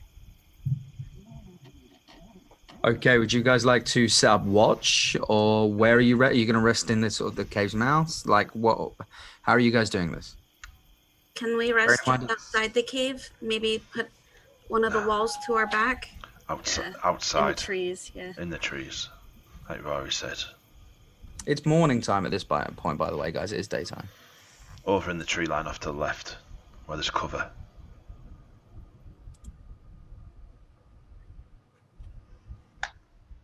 So you guys are going to set up camp just to the left of the cave, yeah? Yeah. Who's anyone going to stand watch? How are you going to do this? I'll take the first watch. I'll take the second watch.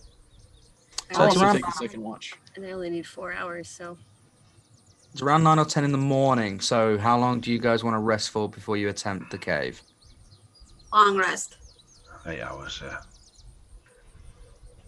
All right. Well, if you guys are resting, I think it's a perfect time to take a very short break. Okay, awesome.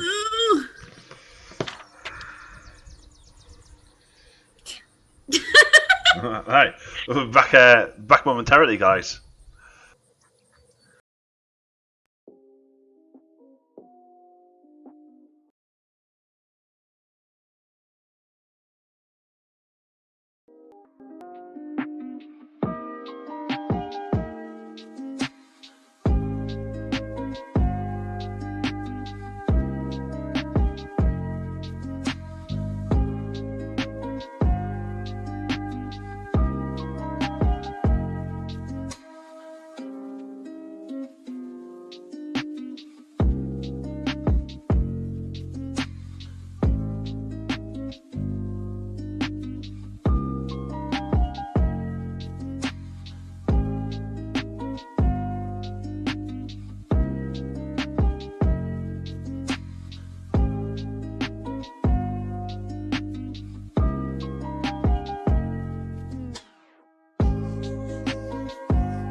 Hello there, ladies and gentlemen. My name is Luke Gaffney, and I'm here to soothe you into the next session of Clash and Quest. Oh, it's terrifying. And here for joining us for some smooth jazz.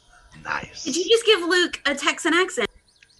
I mean, it was implied. Whenever you go full Jeff Goldblum like that.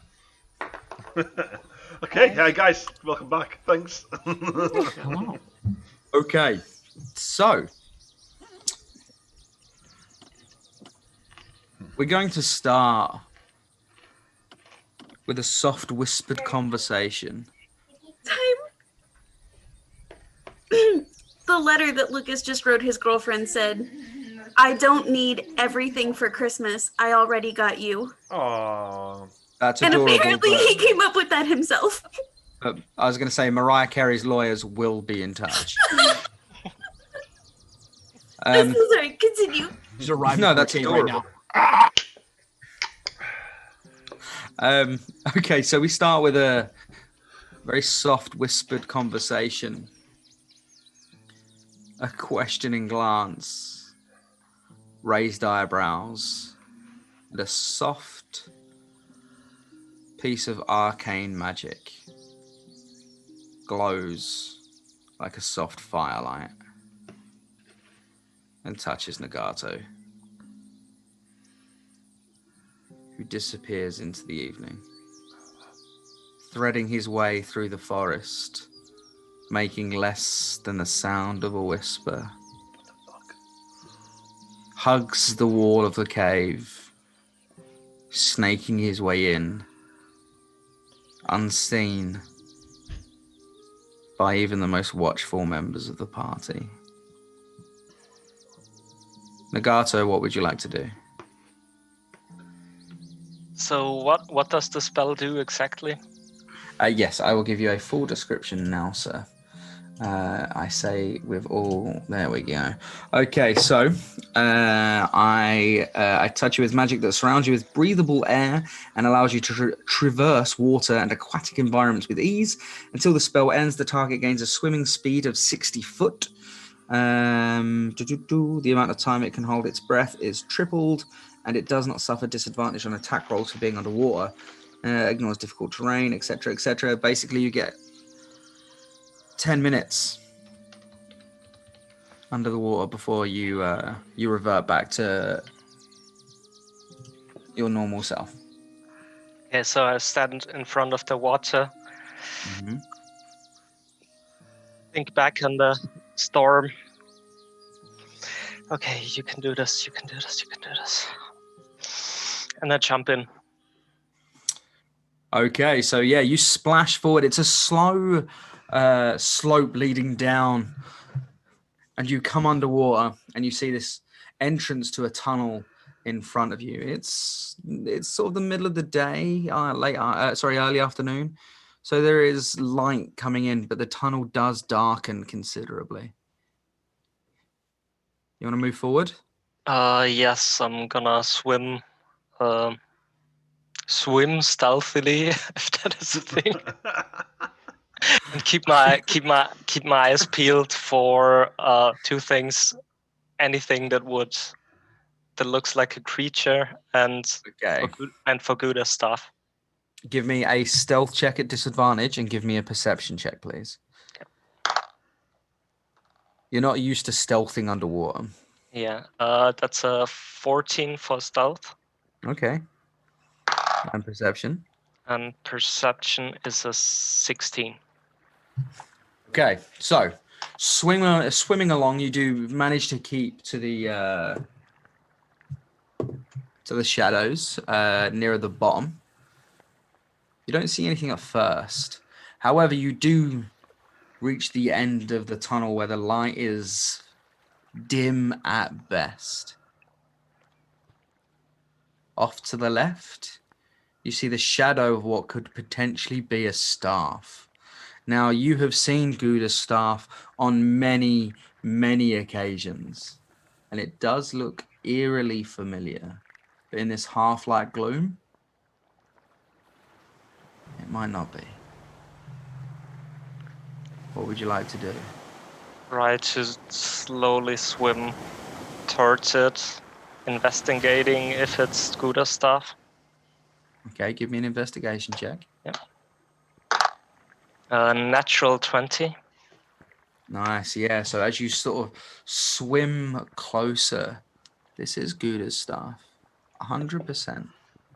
Okay, You're can now I? about 5 foot away from it, within grabbing distance. Okay, can I grab it?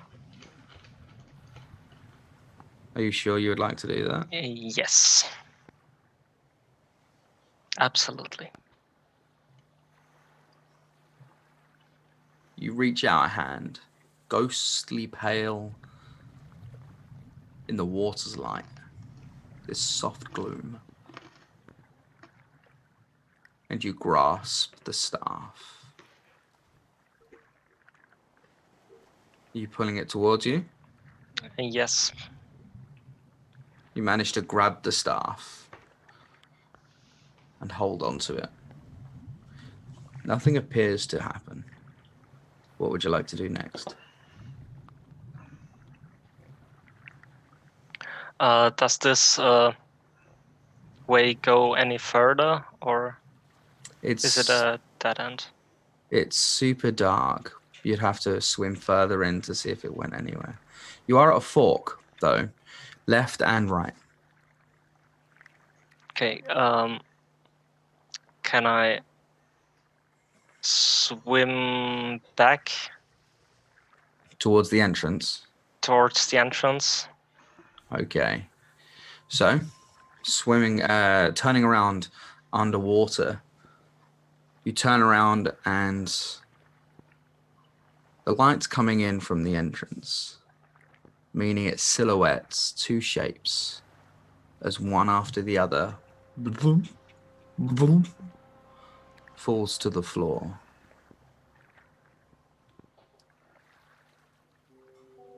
They look like bodies.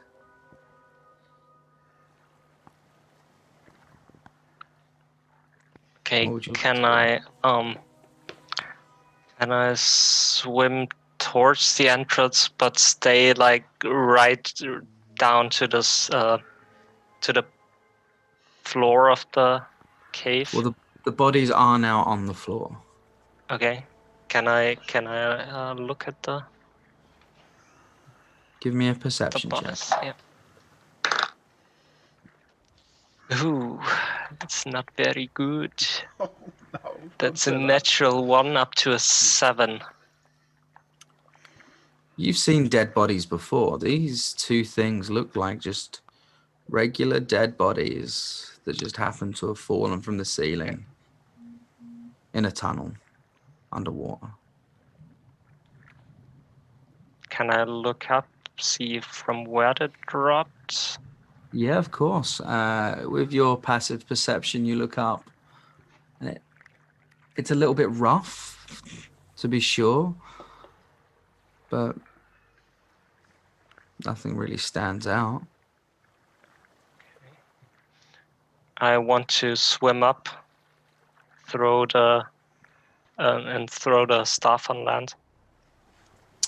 Well, unfortunately, Oh, fuck. No. that doesn't happen. Oh, no. I need you to roll me a initiative, please, Nagato. Okay. Why do you people like to stress me out so much? That is 23.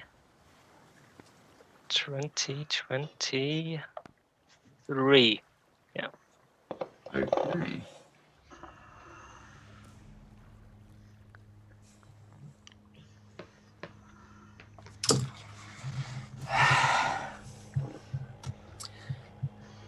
As you swim forward,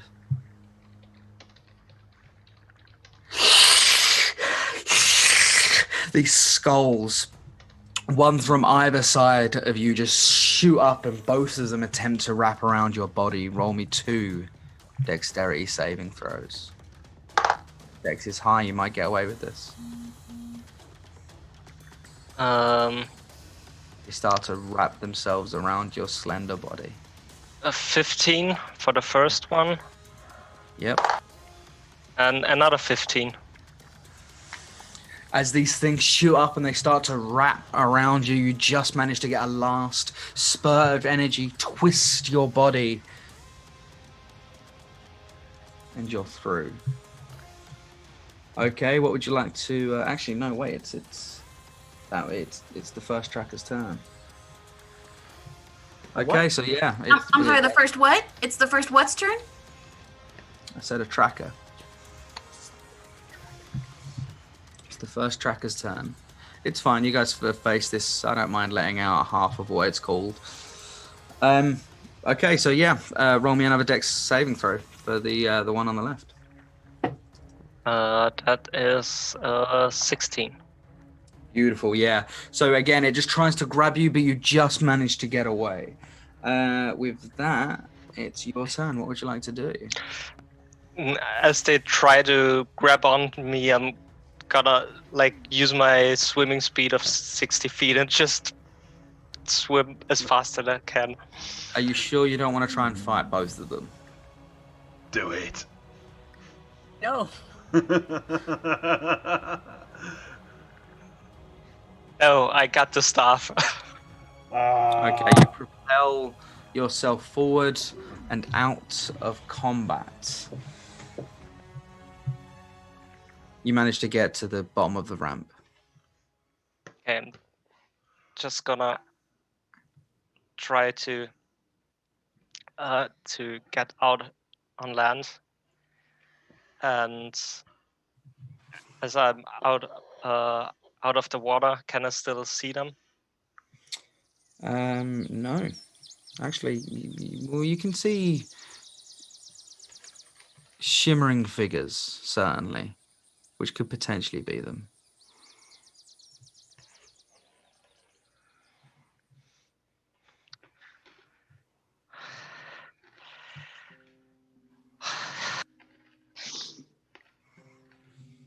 That was close. God. I'm gonna sneak back to the others. Okay, give me a stealth check.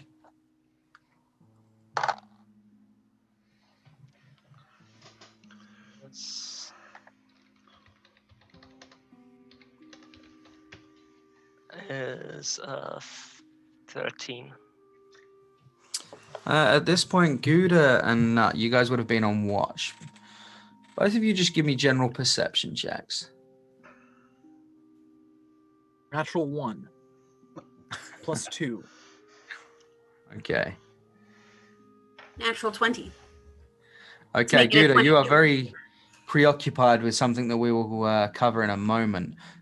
Nut, you see a very familiar figure holding a long cylindrical object which sounded weirder than I intended it to, Did it? sneak out of the cave's mouth and start to head back towards the tree line. I'd like to approach him. Sure, go for it. Nagato, for the first time in a long time, you have been spotted. Dripping, sopping wet.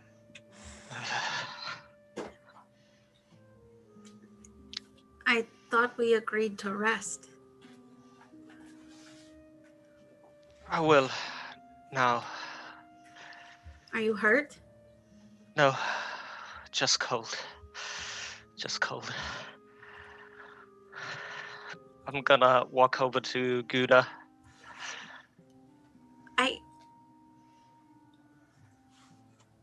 Here's your stuff. Thank you, Nagi. And as I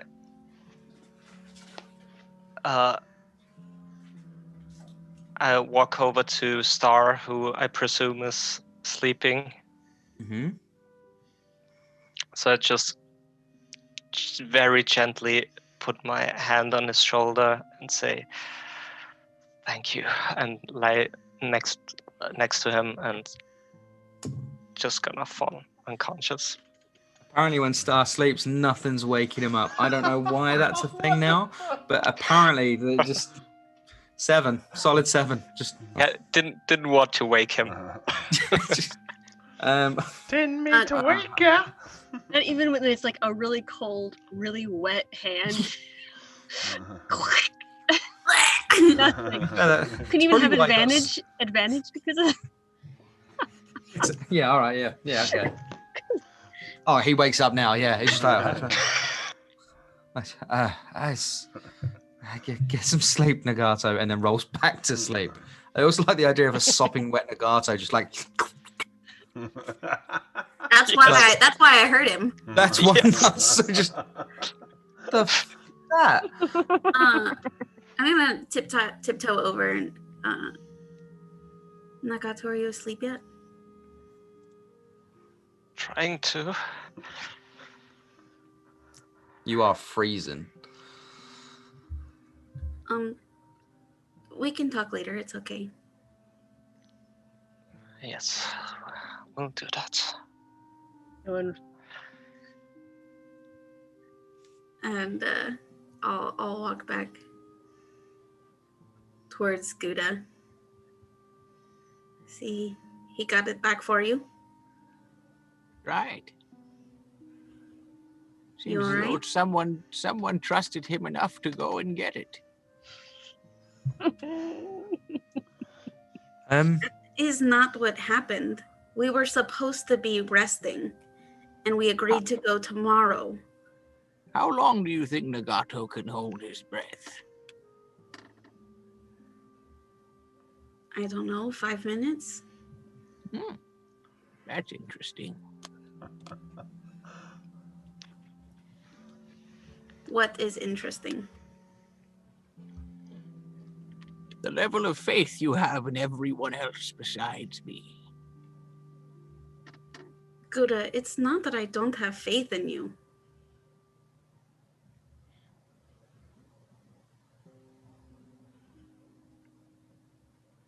I understand that you are capable of taking care of yourself. You've done it for a long time.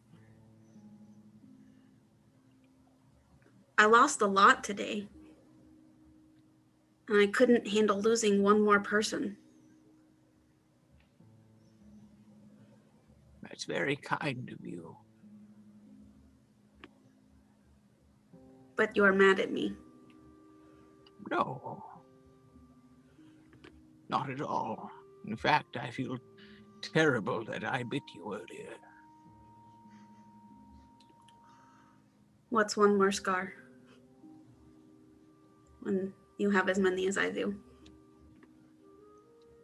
Well, if that's how you want to feel about it, if you want to push away your feelings and repress them, if that's the way you like to do your battles, then I will support you.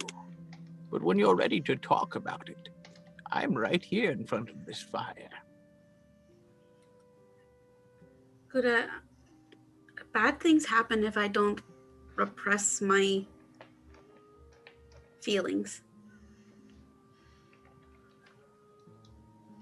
Is that what you think?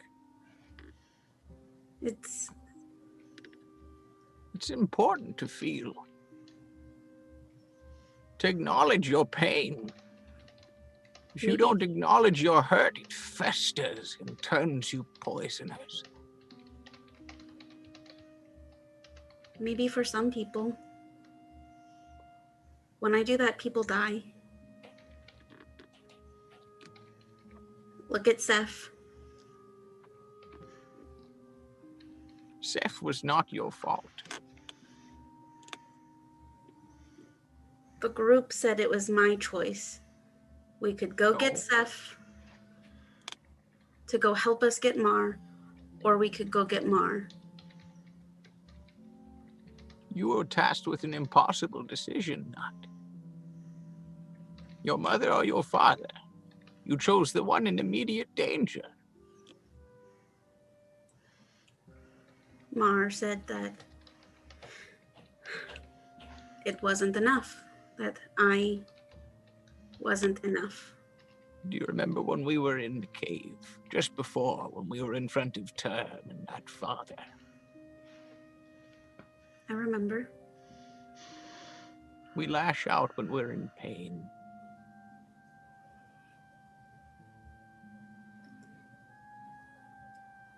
When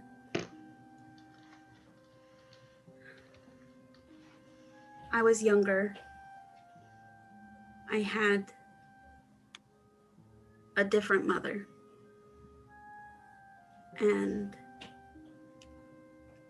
because I got angry, she died.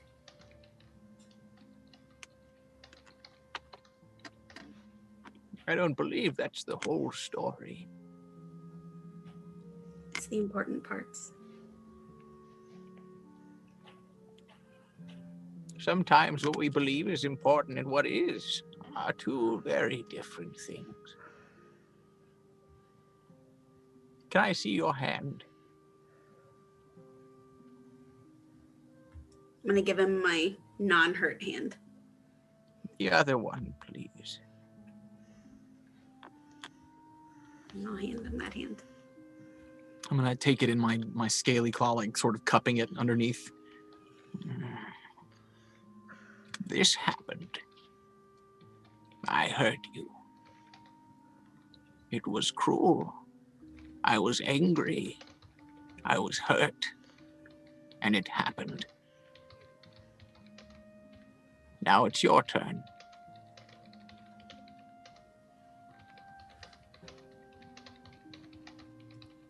I don't understand. That's okay.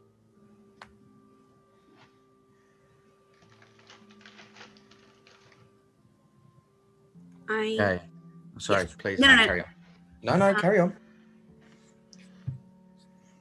I'm sorry for making you think that I didn't trust you. And for telling you that I didn't trust you. I'm sorry I casted a spell on you.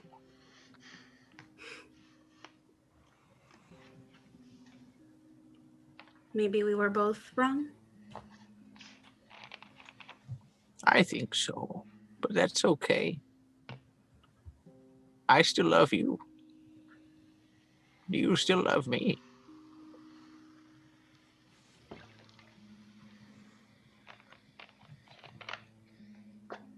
I think I do. Can I hug you? Okay. I put the staff down. Well, slowly hug Gouda back. Like if you pat him on the back, he'd be like a drum.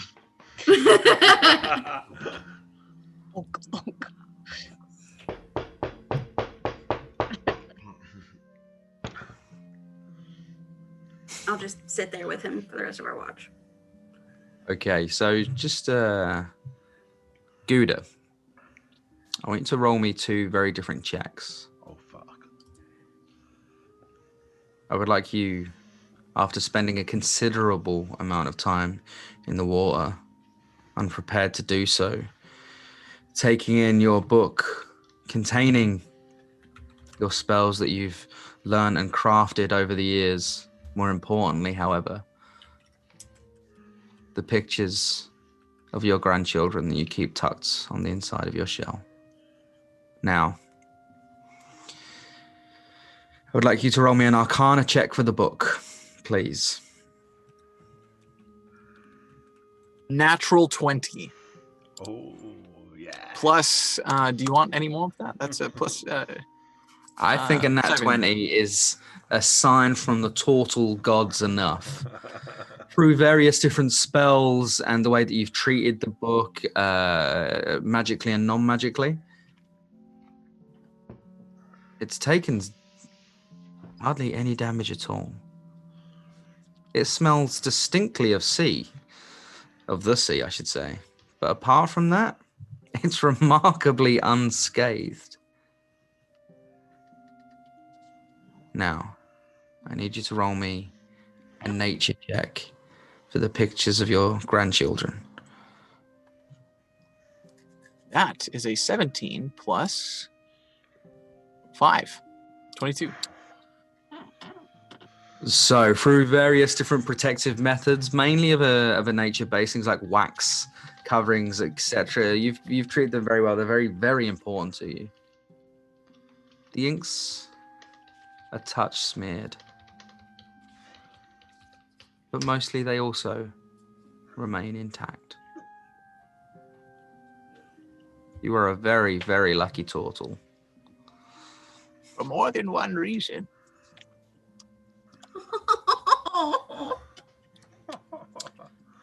Now, while this watch goes on,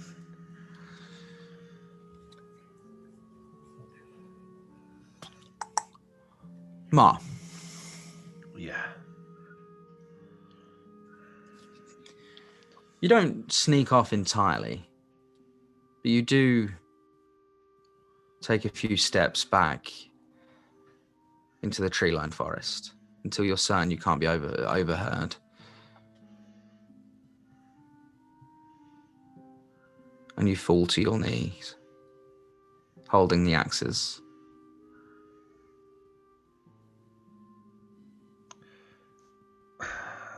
Look at the one carved, with the dragon carved onto it first. A little bit disgusted. Wipe the blood that's obviously gathered on it from during the day. Right. You've had your fill. That's it for the day, that's it now. Keeping up my end of the bargain. And just set it down on the ground gently. Mm-hmm. And then the one with the black head. Just pick it up. Kiss the blade. I'm sorry. I'm sorry I wasn't there. I'm sorry I wasn't with you at the end. If you hadn't followed me, you'd have still been up north, alive.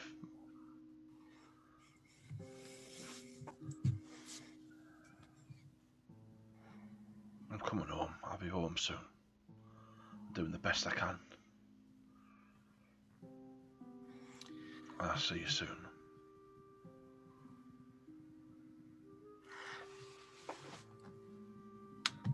From your left hand, where you initially placed down the first blade,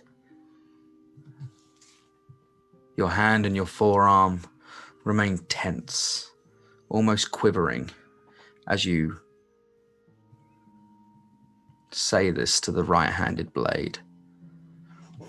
And a sense of deep grief overwhelms you, waves crashing over you, and it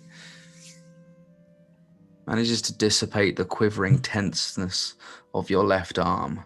And for a second, your entire muscle, like your entire body, muscles included, just relaxes. And it just steps down for a second. And for the first time since you landed in this world,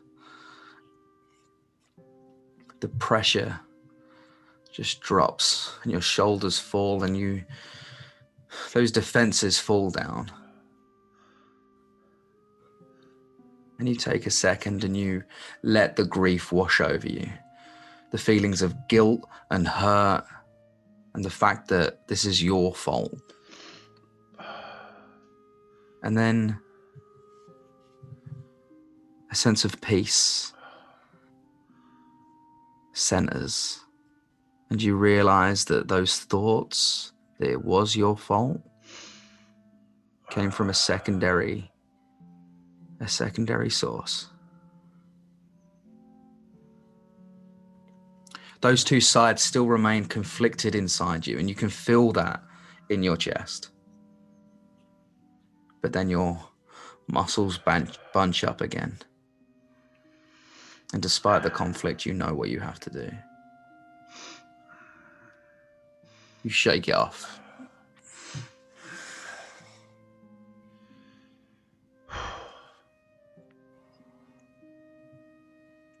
Return back to camp. No one sees this. No one sees you return to camp. Is there anything you'd like to do afterwards as a group? You want to change up watches? I'll take the last watch. Oh, I only need 4 hours, so I'll just be awake anyway. As Mar wakes up, I'm gonna go to sleep. Just like straight away. Yeah. As it were.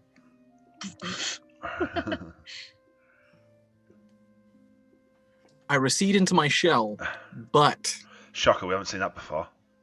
I put both staffs that I have been given today very close to me.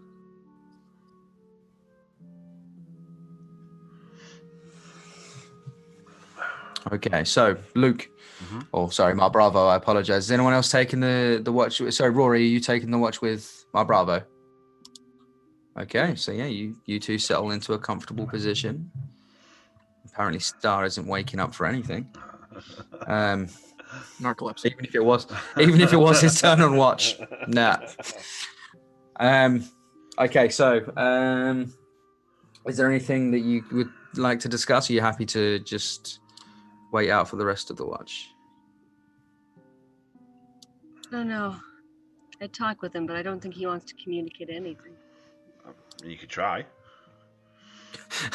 You could certainly try. Yeah. Certainly try. How long is a watch? Out of curiosity. Well, to be fair, you guys are. I mean, arguably, you've been on watch for sort of. Nut and Gouda would have been on watch for sort of 4 to 5 hours. Unless you guys wanted to split it 4 and 4, which would mean that you'd get your rest in. Yeah, because otherwise we won't get the rest in.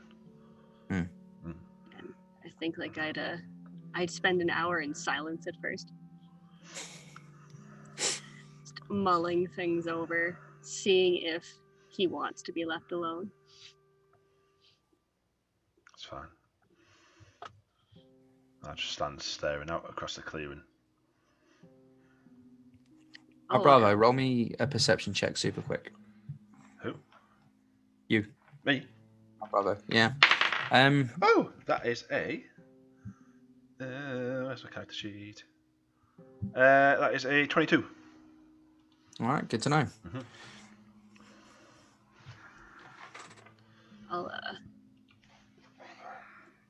I'll walk up to him and stare in the same direction, not necessarily trying to find anything, just both staring in the same direction. Go on then. What have you got to say?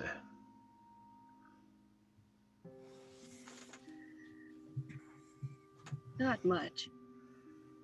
I'm worried about you.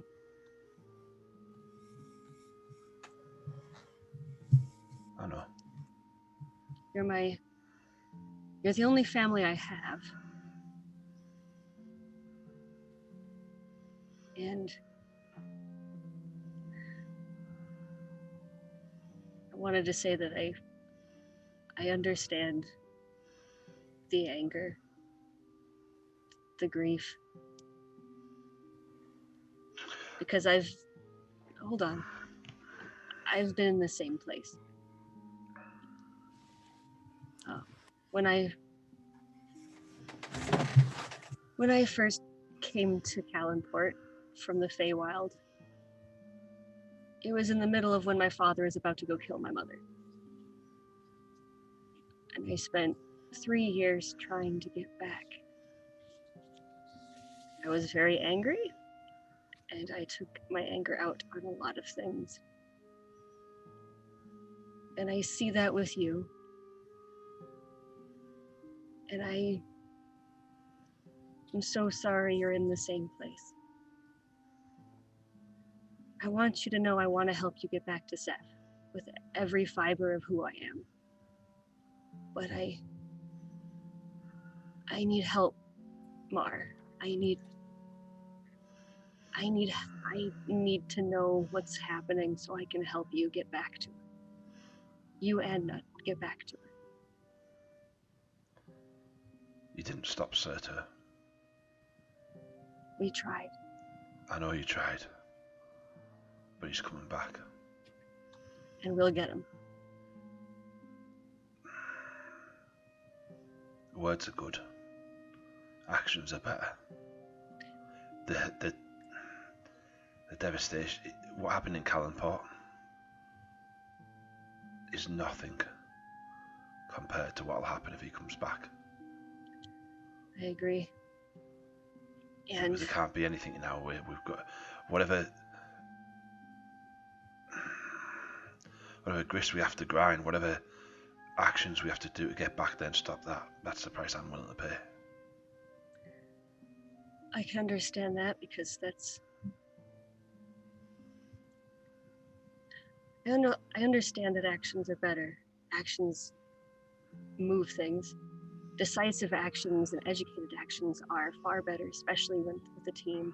I know you don't like words, but please, for my sake and the sake of the rest of us, I just would appreciate just a few of them to keep us on the same page, because we're fighting the same fight. And I desperately want my actions to matter.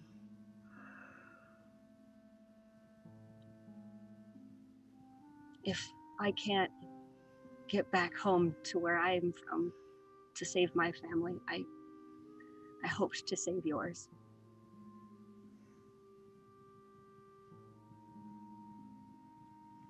My family's sleeping back there. The only family I have left now is sleeping back there. She may hate me at the moment, but I want to get her home more than anything. And if that means I've got to cross lines I wouldn't have crossed before, to do things, to take that weight on my shoulders, she's worth it. And I hold out my forearm. Sure, already the tattoos on the inside of the forearm.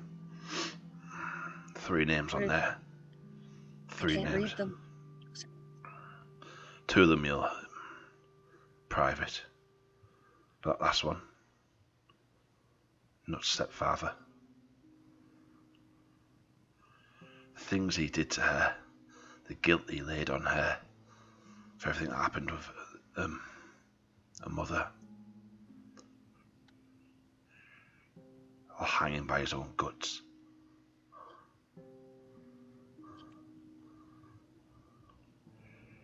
Don't take these things lightly, Rory. I'm not laughing at you. I'm smiling because I honestly wish I had you as a dad. We'll see. But See what happens on our way home, whether you still feel that way. But that's it, Rory. That's... Sorry, go on. It's okay. I'm just... As much as she is your family and she's my family, I consider you my family too.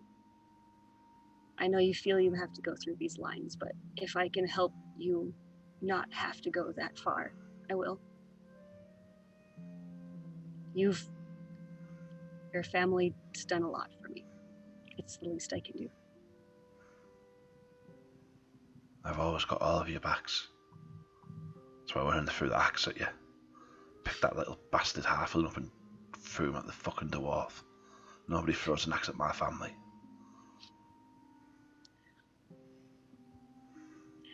Have you ever thought that maybe let me like fight some of my own battles too? I'd gladly try. You could teach me a thing or two. I'll teach you a thing or two. But sometimes you have to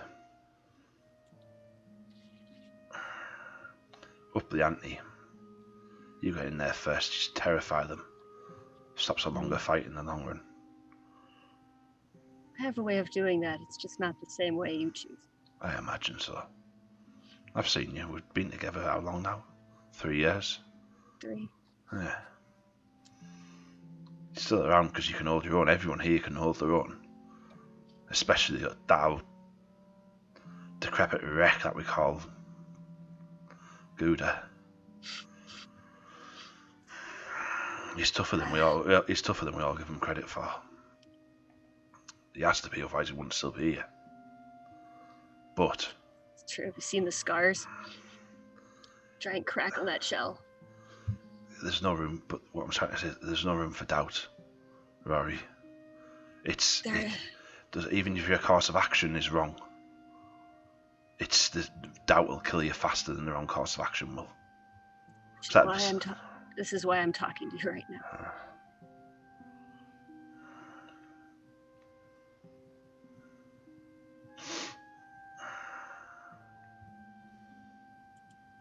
Thank you for talking to me. Using words. It means a lot to me. Well, it has to be words because I'm not very good at drawing pictures. Can both of you roll me a perception check, please? Ooh, like that. That's 30-20. That's a natural 20! Nice. I'll take a picture of that and collecting all my natural 20. What do your ladrin eyes see? Wow. All right, cool beans. I don't think in the history of me playing this game, I don't think that's ever happened. Okay, so both of you notice at exactly the same time, and you both nudge each other at exactly the same time. To point subtly over at 2 figures with a small hand cart. The very edge of your field of vision, and they place the handcart down and, to their minds, creep backwards. It's so cute when they think they're stealthy.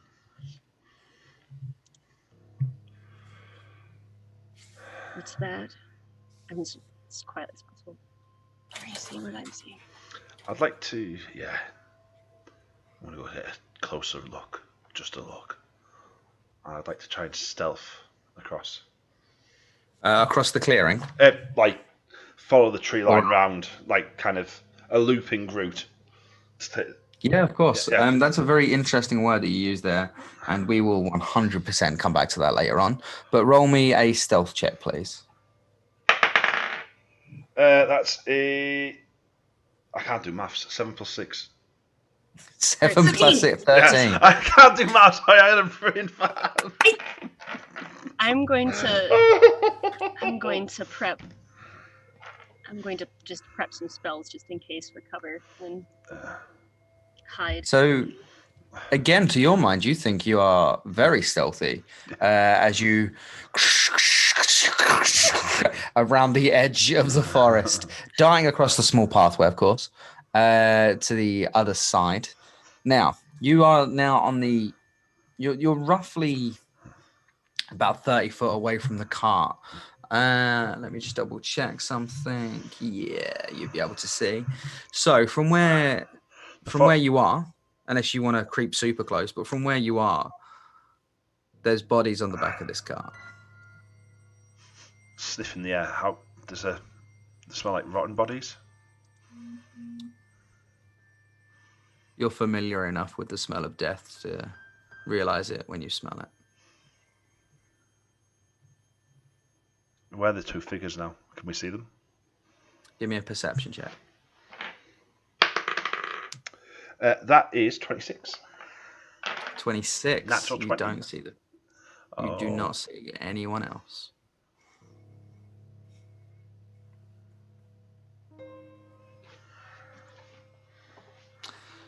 Make our way back to the party. Well, make our way back to Rory. Okay. Yeah. Across the clearing, are you going to stealth back round?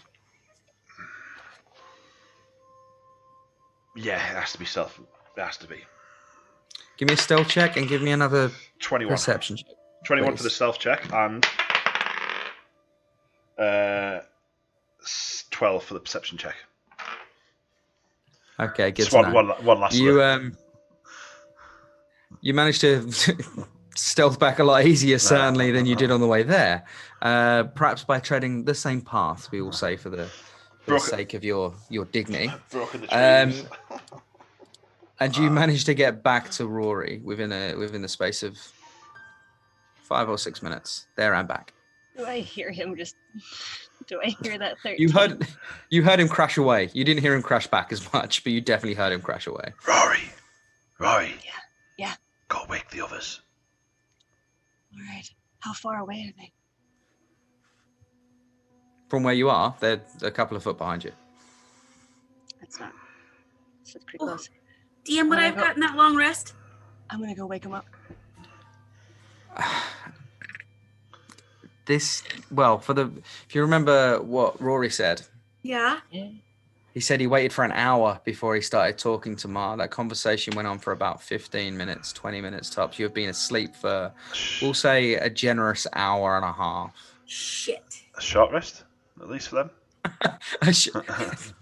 Can I hit the undo button if I hit the long rest button? No, Oh no! It's okay. I pretty much remember. I'm sorry. Well, I mean, we could put you in an enchanted sleep if you'd like. No, it really, it's fine. I appreciate that thought. I'll remember. Okay, I don't mind helping out. Okay, so we'll say that that takes a little bit of effort to wake up, but you guys waken the rest of the party. I'm gonna wake everybody up, and I'm also going to notice that Nagato is soggy as hell, so I'm gonna just prestidigitate this poor cold bastard. I like the idea of you going to wake him up and then being like, "Oh no." No! That won't dry do. him. It's also to dry him, but he's like wet and cold. I am not touching that. That's a good point. So it would dry him, certainly, but it wouldn't warm him up. It'd still be chilly. I can warm the ground beneath him, though. I just can't warm him. I mean, we do all have traveling packs, right? We do all have blankets and bedrolls and... Well, that's a good point. Nagato, would you have got your bedroll out to make it equally as wet, or would you have just crashed out? Just stripped off. Oh, you're muted. Yeah. No, I would have just passed out. Okay. For the sake of genuinely feeling scared of those things in the water. He's using Star like a tauntaun from Empire Strikes Back. He's inside Star. Sorry. Star got Okay, off. so your clothes are now dry. You're still a little bit chilly. In fact, give me a medicine check, just super quick. Oh, fuck. Me? No, sorry, a constitution. I apologize. Give me a constitution check. From me or from? For Nagato, yeah. Yeah. Like a saving throw. Constitution saving throw is a 10. You have a cold.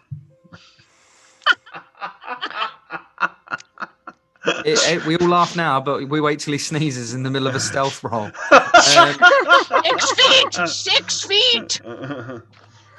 Yeah, stay 2 meters away. That drive persistent cough. Okay, so you managed to wake everyone up. Star included. Well, Yes.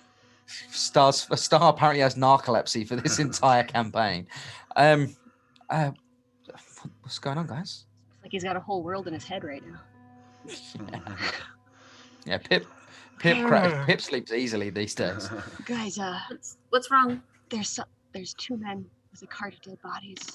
Mars keeping an eye out. We've got to be quiet. They don't know if we're here yet. Yeah, I stealthed Ma back. was- Should I Ma roll was keeping stealth? an eye out. Honestly. Well, I assumed you would have just. It's fine. It's, Okay. I'm gonna spend some hit dice for my short rest to get some health back. It's probably for the best. Sorry, Rory. Did you? Sorry, I'm a bit groggy. Oh, dear. Sound like you said dead bodies. Yeah.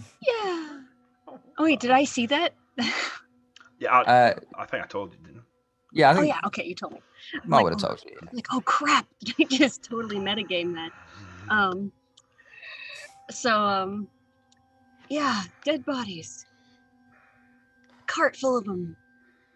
A cart full of dead bodies. I don't know why they're bringing them here, but I have a feeling they're not expecting this, and I don't think it's good. We should probably just not go over. Heart full of dead bodies? Well, right now we have to protect Mar.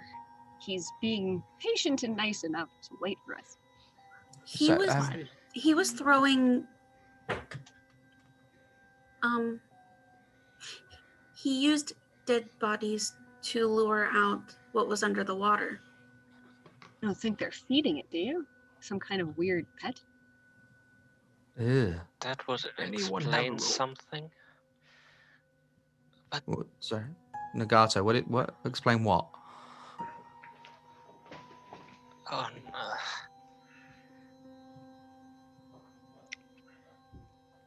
We should ask them what they're doing. Like maybe take them captive. I'm okay with that.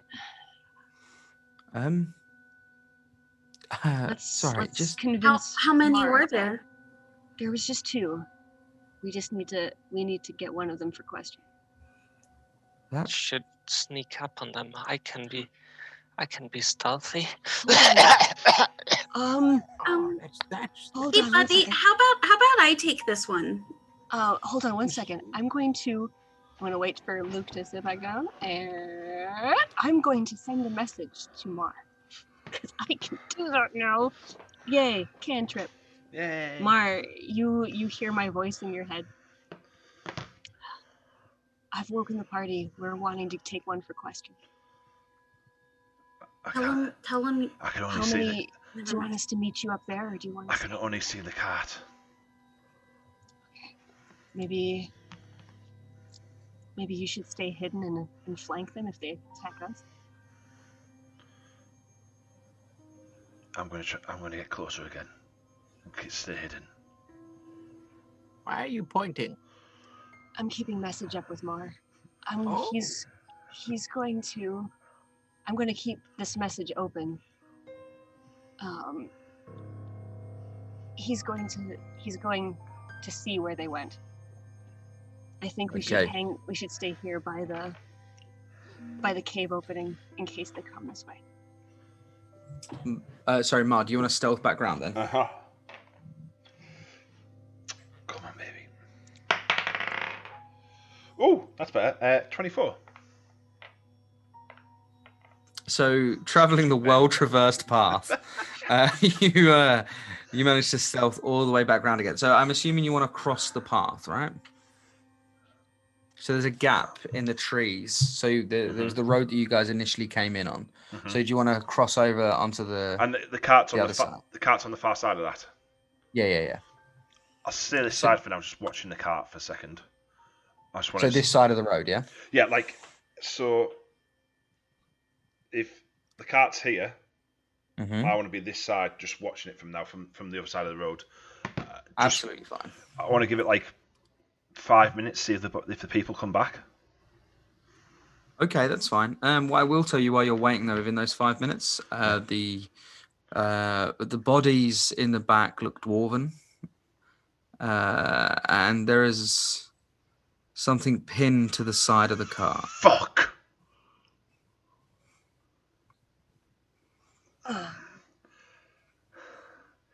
Tell Nagato the deal's off. I stand up and walk over the note. Hey, what happened? Just tell Nagato for the minute. I'll explain when I get back. I need to check something. Just stay safe. I'm gonna keep message open. I'm gonna keep this line open. This is a message. Oh, you're saying this back as a message? This not like the cart's the cart's a message. The cart's a message. Yeah. So walk over and check the note on the side of the cart. Okay, so the note says, I gave you a chance. And there is a very crude image of what looks like a dog or a wolf's face, sort of dead on at the bottom.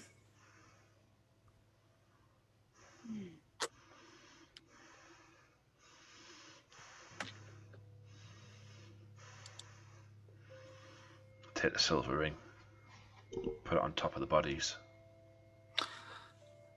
There are 3 dwarven bodies, 2 male, 1 female, and squashed underneath all of these is a human body, female. The bodies are piled quite high. There's something else under there.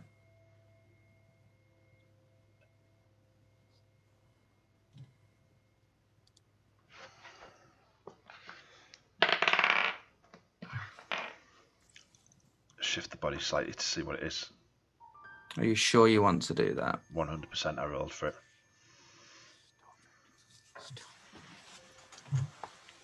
Roll me a dexterity saving throw, please. Let me just check. It's a trap. Yeah, I knew it was, but I as soon as he fucking said that, I knew it was.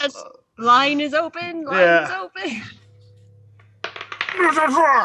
That is. Don't worry, guys. I'm pretty dexterous. He says, with a 15.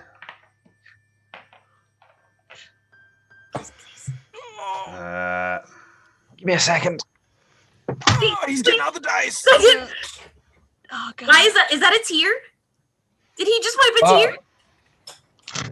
It's fine. Give me a second, guys. Okay.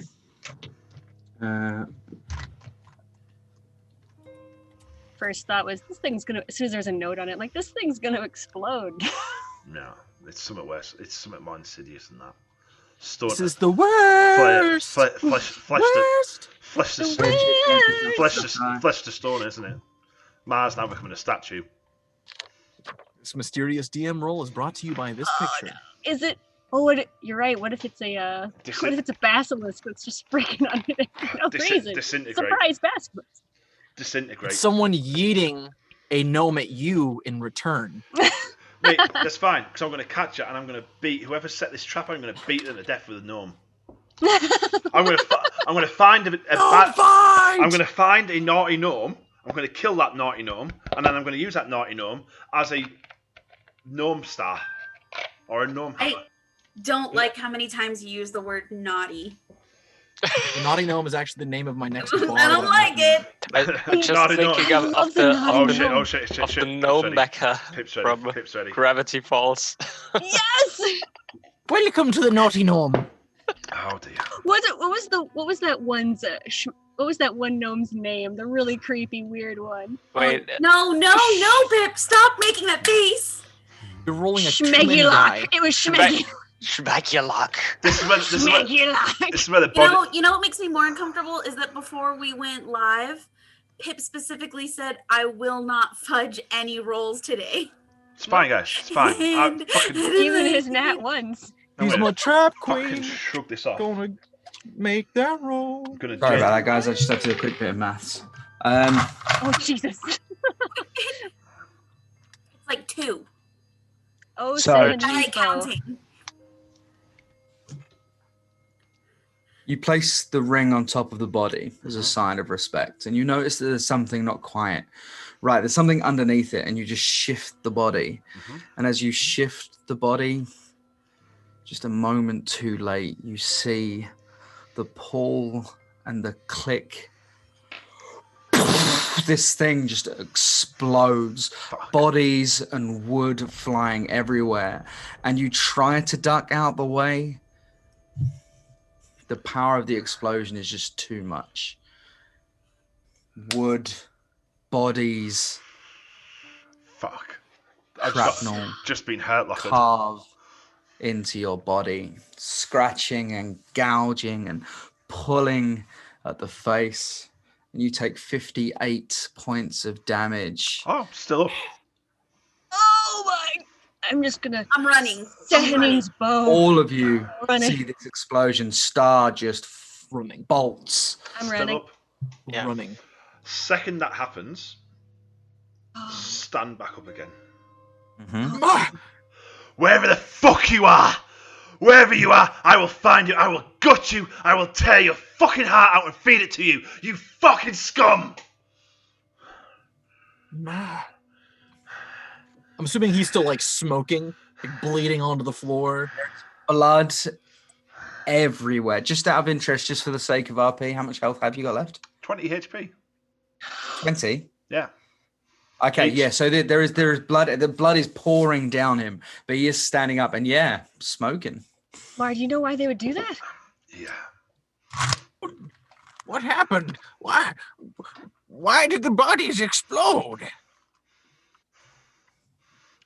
Just pacing backwards and forwards now, just shouting obscenities. I can't shout them too loud because I'll wake Pilar up, but shouting obscenities and raging. What happened? Why would they do that? And does this have something to do with that guy that came over here earlier? And who was that guy? Who were the bodies on the cart? They were the ones we made the deal with, Mcgonagall. You What finally deal? tell us what this deal was? Cleared the mine out for them. Got their mine back for them. And they give us the artifact that we needed to get home. I wish I'd killed those son of a bitches when I knew about that. I'm so sorry, Mar. I didn't know any of this was happening. You did that in the cave because of a deal that you made over some mine? A deal to get us home. A deal to get the artifact back to get us home. They found it. You didn't just kill them, though. Over a mine. You did that over a mine. I did that over the fact that they left us in there to face those oozes knowing exactly what had happened. So let me get this straight. So the guys in that room back there were part of these guys that blew up these other bodies, and those bodies were other guys? The Asphys, the friends. They're the friends who were killed in there. They weren't miners or bandits. I put money on it.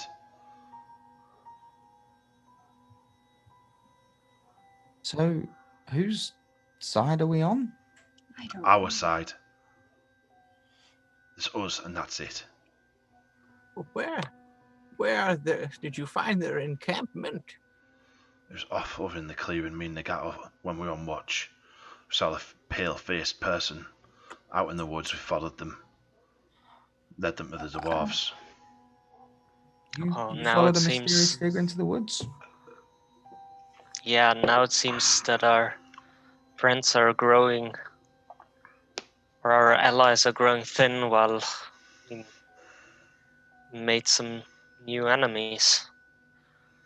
Didn't even realize we had any enemies or friends until tonight. Or today. It's not even tonight. Nah, Must stand together. they've just made a very, very fucking dangerous enemy.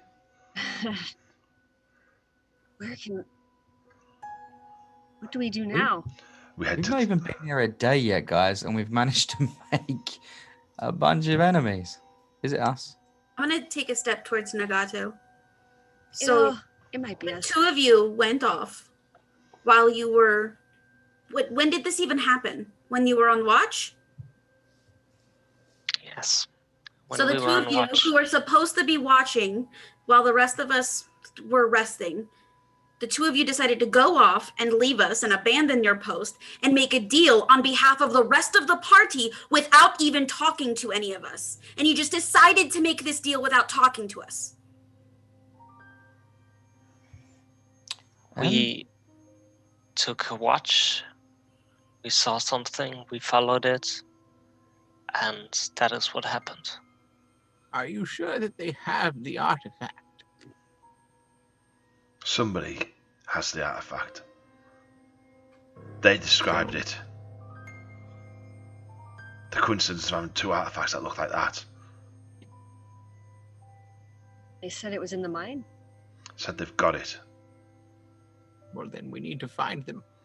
We're How going do we to... know that they've been telling the truth? The first group said that the artifact was buried in water in the cave.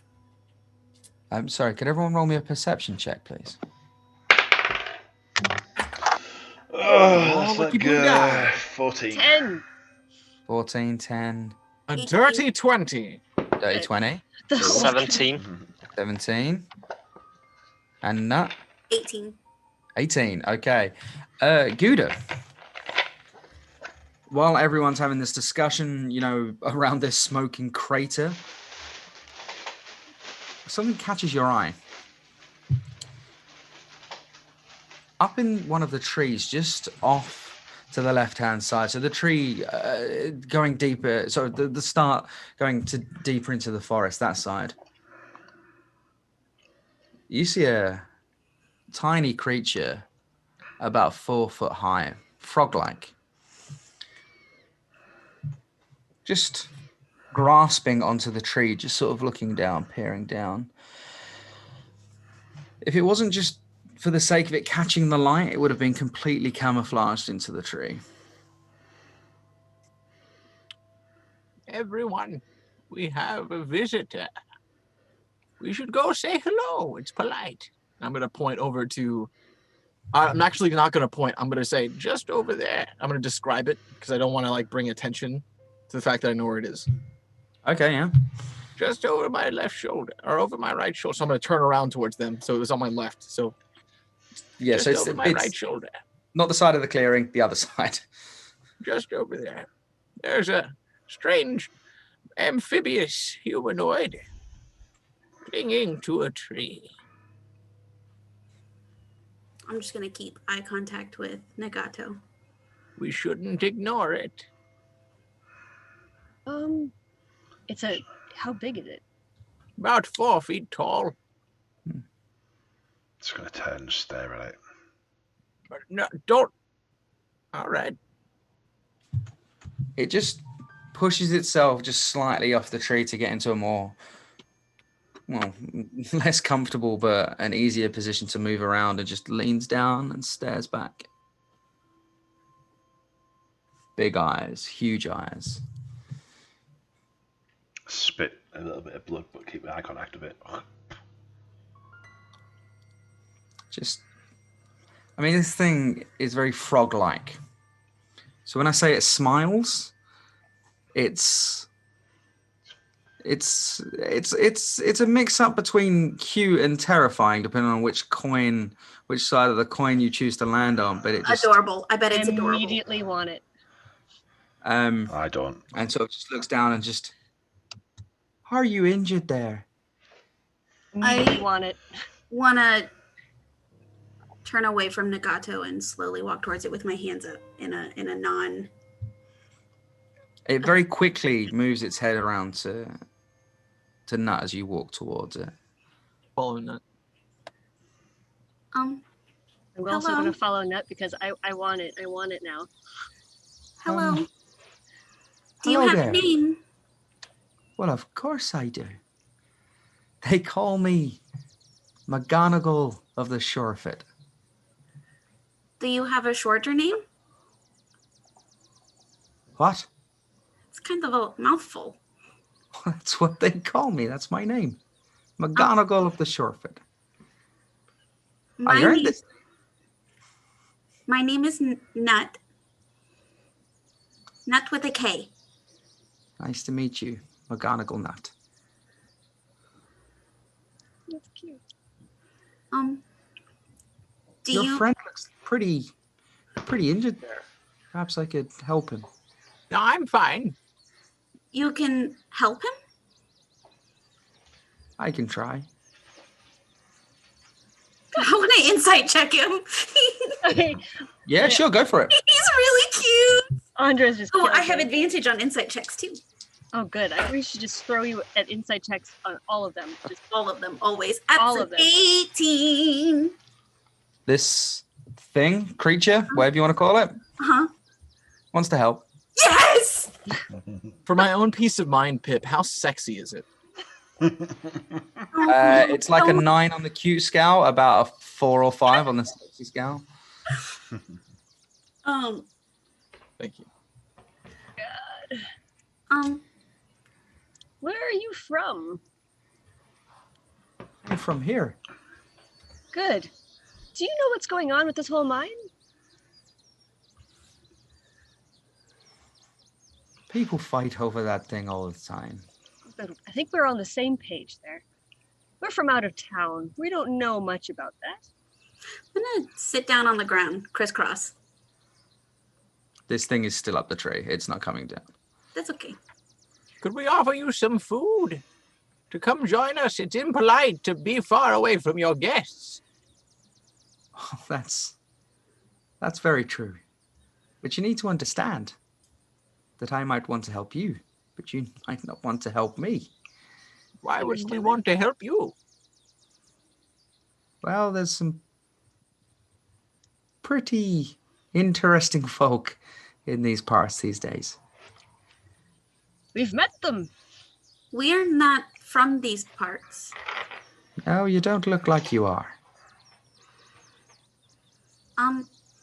Well, I can say that, maybe it'll make you feel better if I tell you that, me and the blue guy, we're not demons. I want to make that very clear. Okay, then.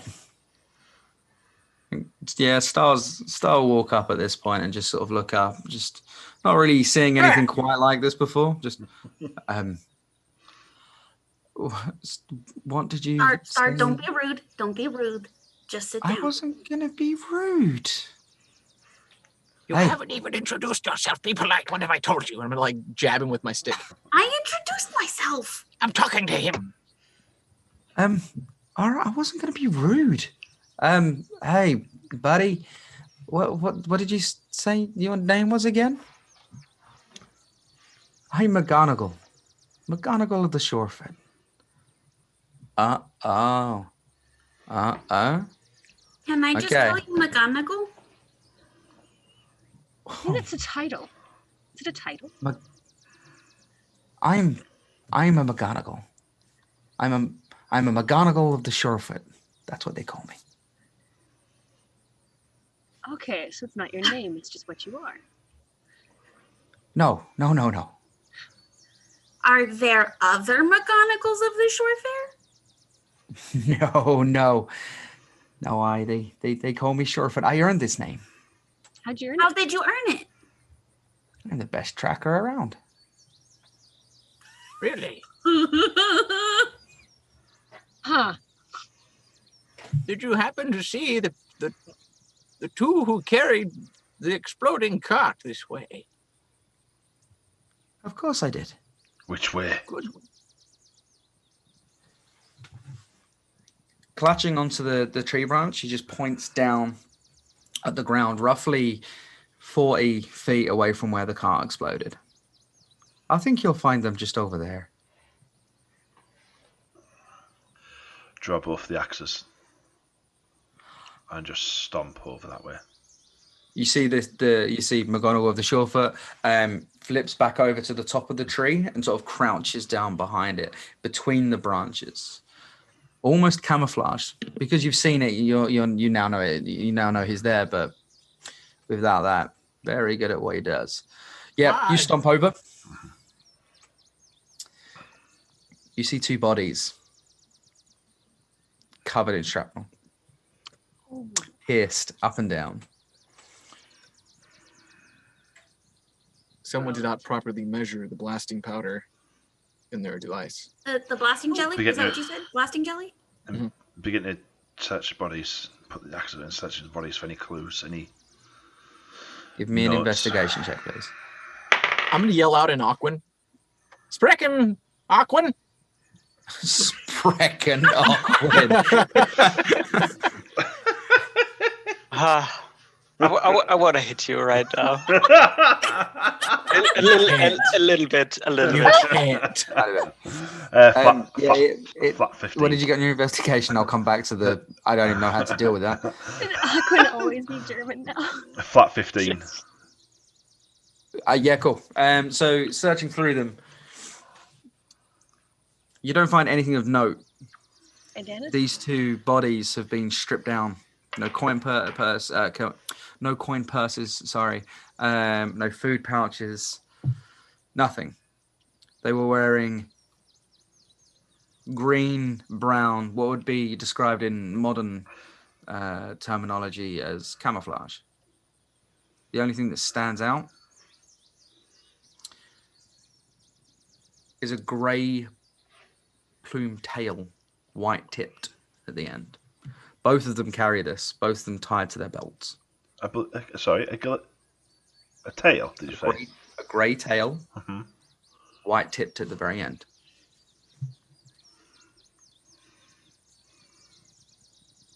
Like a wolf's tail? Or a dog's tail? Give me a nature check. That's out of character knowledge for me, but I think I know. We are underusing Star. We are. Star's still staring up at the weird frog thing. Just, I don't know. 15 again. Cute. You could ask Star for his help, so he'd be able to help you out, certainly. Yeah. He hasn't seen Marb. He is much more intrigued about the frog thing than he is about Marb potentially hacking up some bodies. 15. Can't really blame him. What did you get? 15. 15's enough to know these are wolf tails. Mm. Shorter than average wolf tails. That could just be how they are. How they've been, the word escapes me. I apologize. How they've been removed from the body, or how they fell. Yeah, you know, what's it called? You know, when you stuff animals, you put them on display. Taxidermy. Yeah. Thank you. During the sort of the treatment, sometimes they're a little bit smaller. So the wolf tails are a little bit smaller. But the real wolf's tails though. And there was a wolf's head on the note. And the guy was dressed in grey and whites. Think of the Grey King a little bit. I knew you'd think of the Grey King. It's got nothing to do with the Grey King in any way, shape, or form. No. Mcgonagall of the Shore Fair. Yes. Do you know what's in the water in the cave?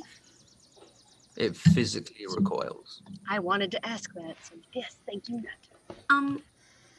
No, I understand your fear. It hit me, and I didn't like it.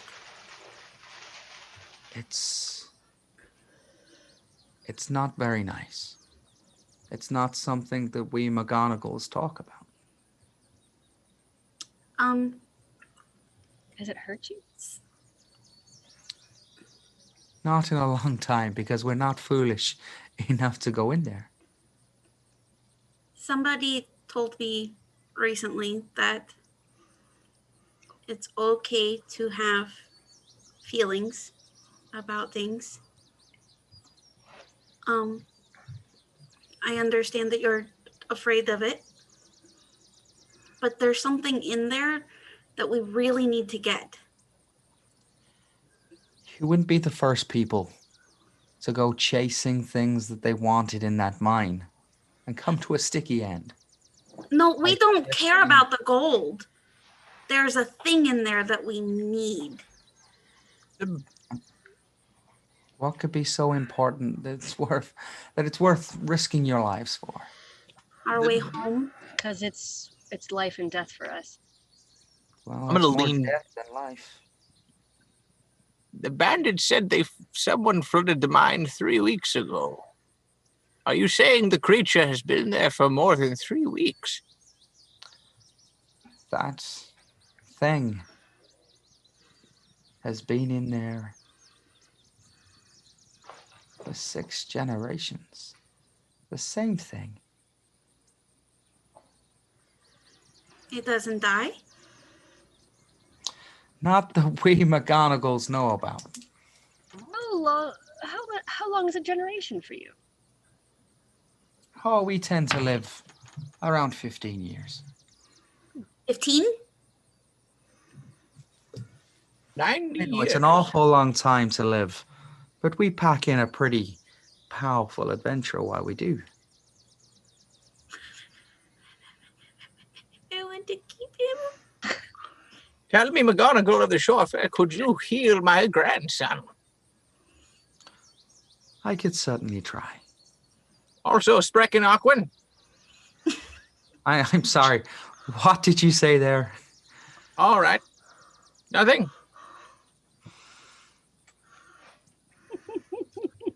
At this point, this thing pushes itself off the tree and just arcs over and lands on its feet in the middle of the clearing. Tiny little staff in its hand. I am using every fiber of my being not to run and hug it. It appears to be like a small leather cap at the bottom of the staff, and it doesn't really need it. It just sort of holds onto it as it walks towards Mar. I'm like already drawing it. There's like. Could I try to help you there, young man?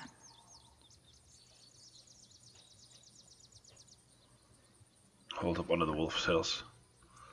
Have you seen these before? Not many, but a few. Where?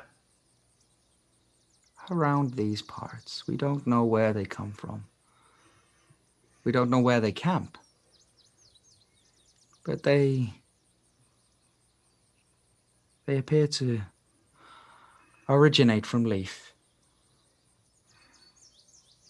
That's how. Town. Do we hear the conversation? Are they far enough away? Yeah, they're not that far away at all. Okay. It's not the first time I've heard about that town. Isn't that 8 days from here? Are you asking Mcgonagall of the Surefoot? I guess I'm generally asking to anyone who will answer. Like, just thinking out loud. To the group. Yeah. Isn't that the one No. that's 8 days from here? For the sake of DMing, is it Surefoot, Surefoot, Surefare, or Shorefare? Surefoot.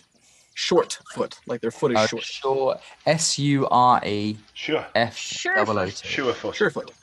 Okay. Surefoot. Got it. Surefoot. They definitely used the wrong name. Mm-hmm. There's a language barrier here, folks. Forgive us. Excuse me for being uncultured. Mm-hmm. This is an Englishman trying to do an offensive Irish accent to a bunch of Americans. It was never going to go well. Ah, to be sure, to be sure. To be sure, they call me Mcgonagall of the Surefoot. Surefoot. Surefoot. Surefoot. Surefoot. Showfoot. Surefoot. 4 hours later. He drives. Surefoot. He drives people around. And then He's we a add chauffeur. Sprechen Aquid on top of all of this. Just That's how you speak Aquan, people. Don't hate. It's lore. I can see Toby dying inside every time you say that. Ich find's ziemlich offensiv von dir, dass du das wagst, sowas zu sagen. Okay. oh no, I don't know what that means. Please don't appropriate Oh, Aquan. hey, look, do you I'm guys right see here. that? Toby's behind Andres. Wrong side.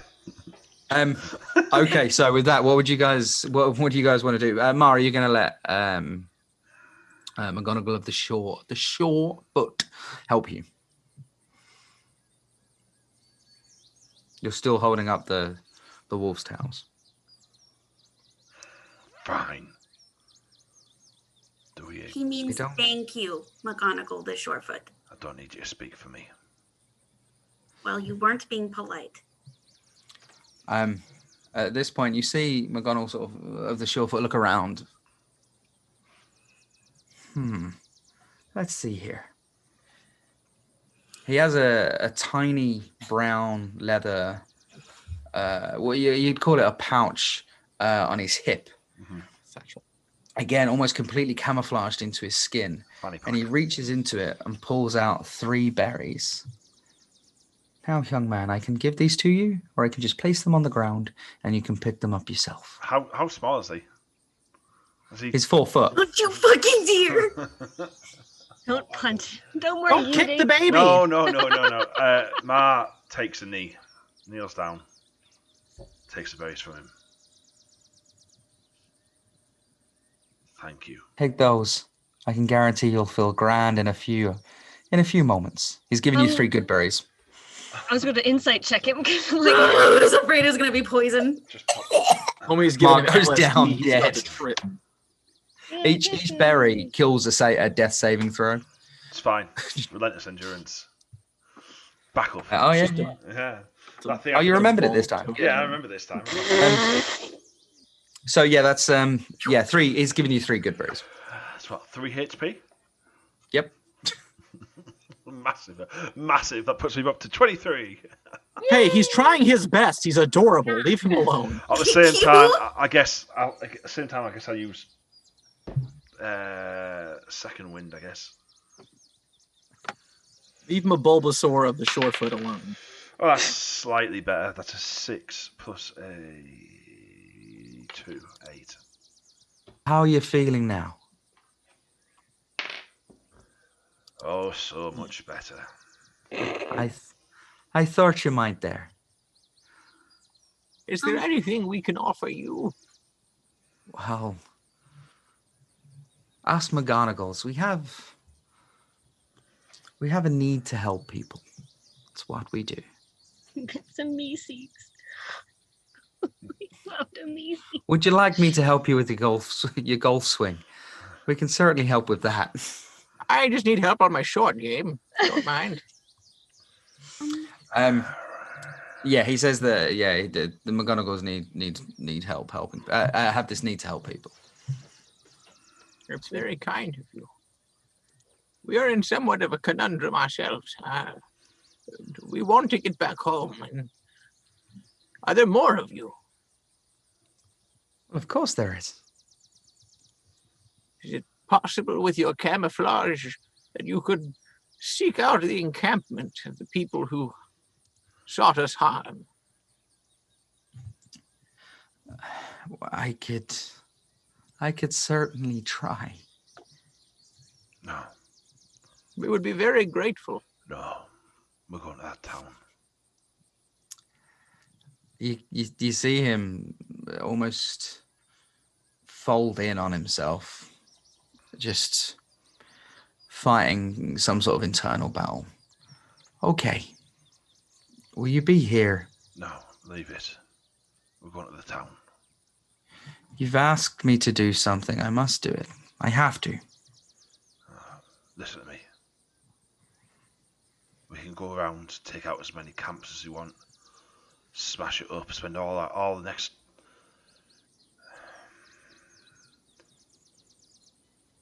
There's no point just going to the camp.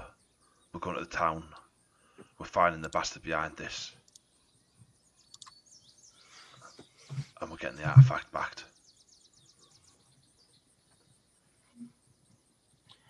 Isn't that town like 8 days away?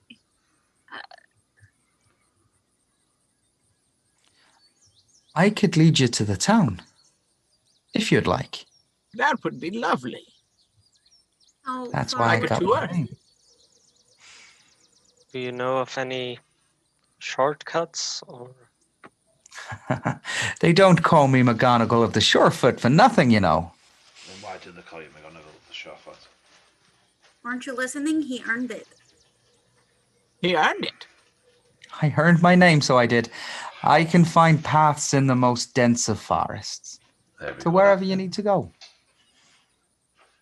We need to get to Leaf. What do We can we get need? to Leaf. What do we need in Leaf, Mar? No, we need to get to Leaf, the town.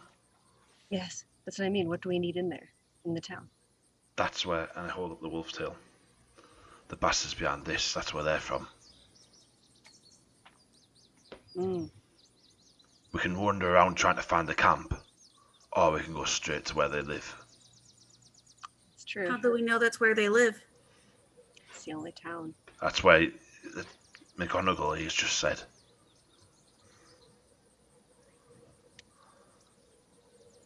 All right. You lead us there, Mcgonagall of the Surefoot. Would you like the scenic route? Yes. No. No, No. unfortunately.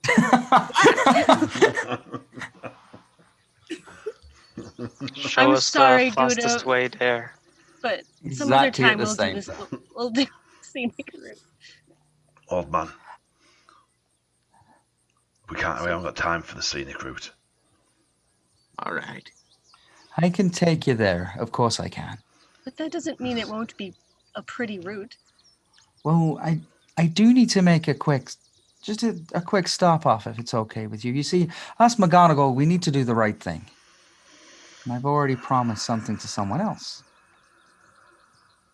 All right. Inside check, Do please. not fucking It seems only fair, everyone. It's Pip, I don't trust him. Don't trust him either. He's cute, but I don't trust Be him. nice to Bulbasaur. Gonna be a 21. He made a promise to someone else. He doesn't want to do you any harm. That doesn't mean he wouldn't mind somebody else doing us any harm. I'm learning your wording, Pippin. He's probably neutral. Ooh, what was the deal that you made with somebody else?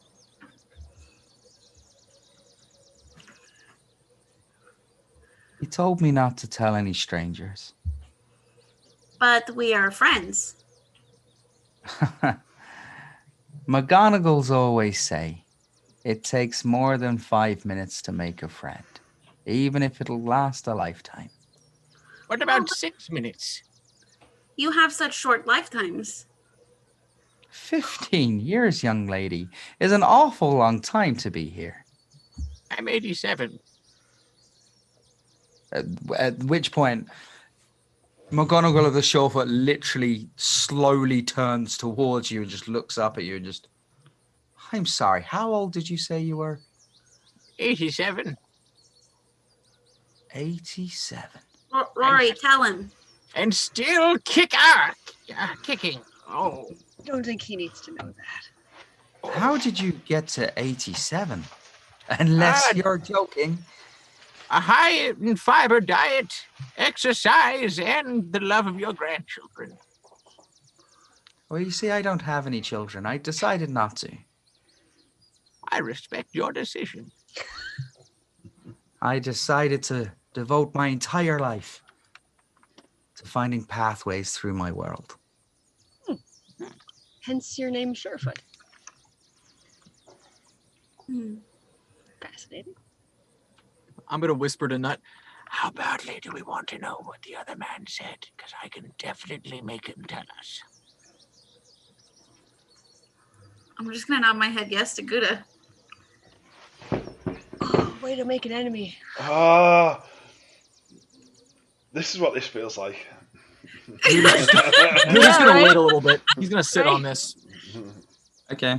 He's gonna sit on it for a little bit. Don't eat the frog, Ma. No, we're just going to cast Suggest on him instead. Let's go slowly kill him from, like, the mind out. Just going to rob him of his free will instead. Who are all of you? He wants to help us. I'm the bard who charms people, and I'm like, So Star is going to step forward at this point and, hey buddies, are you sure you can't tell us what this is? Like we're pretty friendly people, most of us. I'm sorry, I just can't. Okay, so if you'd like to follow me, Yes. Let's go. and he just walks at a reasonably swift pace. Oh, Again, just before we set off, Hmm? just want to have a quick look around, see if I can find that silver ring again. I know it's a long shot, but It's embedded in your forehead. yeah, it's a massive. Yeah. Yeah. Oh, there it is. What's higher, perception or investigation for you? High perception. I've got a low intelligence. Roll away, my friend. Ooh, that is a 24. 18 plus 6. You see a slither, something silver, around the roots of the nearest tree, and you step over and you pick up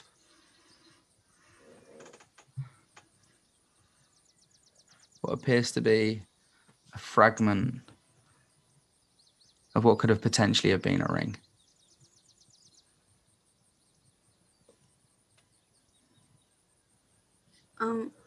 I want to tuck it into my pocket.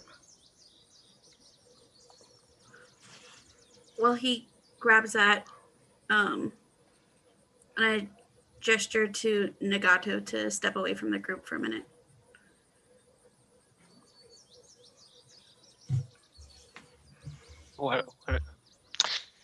What is it, Nuts? I have a question for you. You have been... When we met in that tournament, you were fighting for money. Yes. So... And you said you were a sellsword. I am. I was. I think. Do you have any kind of code?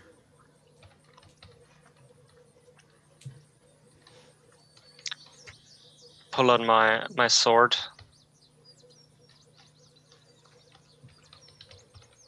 It's still bloody. Didn't clean it. You.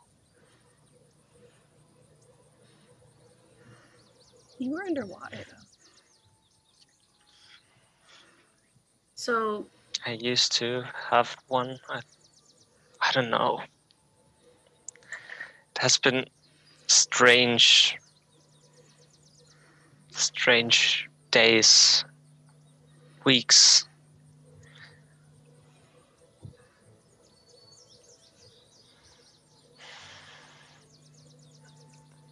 I know that whatever is going on, and whatever reason we were taken here, nobody's the same. And that's okay. But Nagato, I need to be able to trust you. I need to trust that this group, our family, isn't running headfirst into a deal we didn't even know that we made.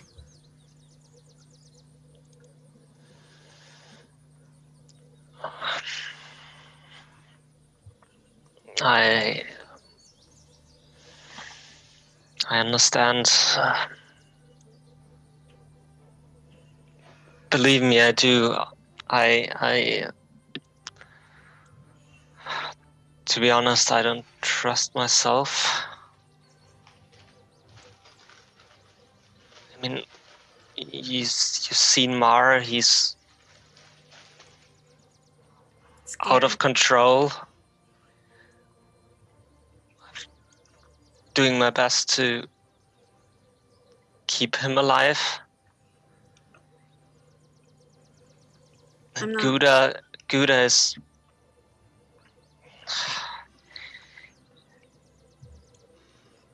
He is confused a lot. I love that old bastard, but he he nearly cost us Mar and Riordan. And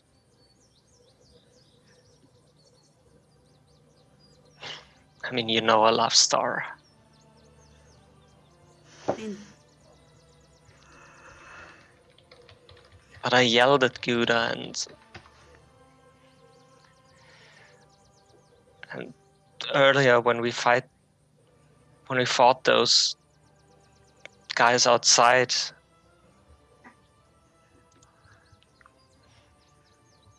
I just cut the one man's head off, and it felt good. It did. And if I were in Mars' position, I would have carved them up just the same.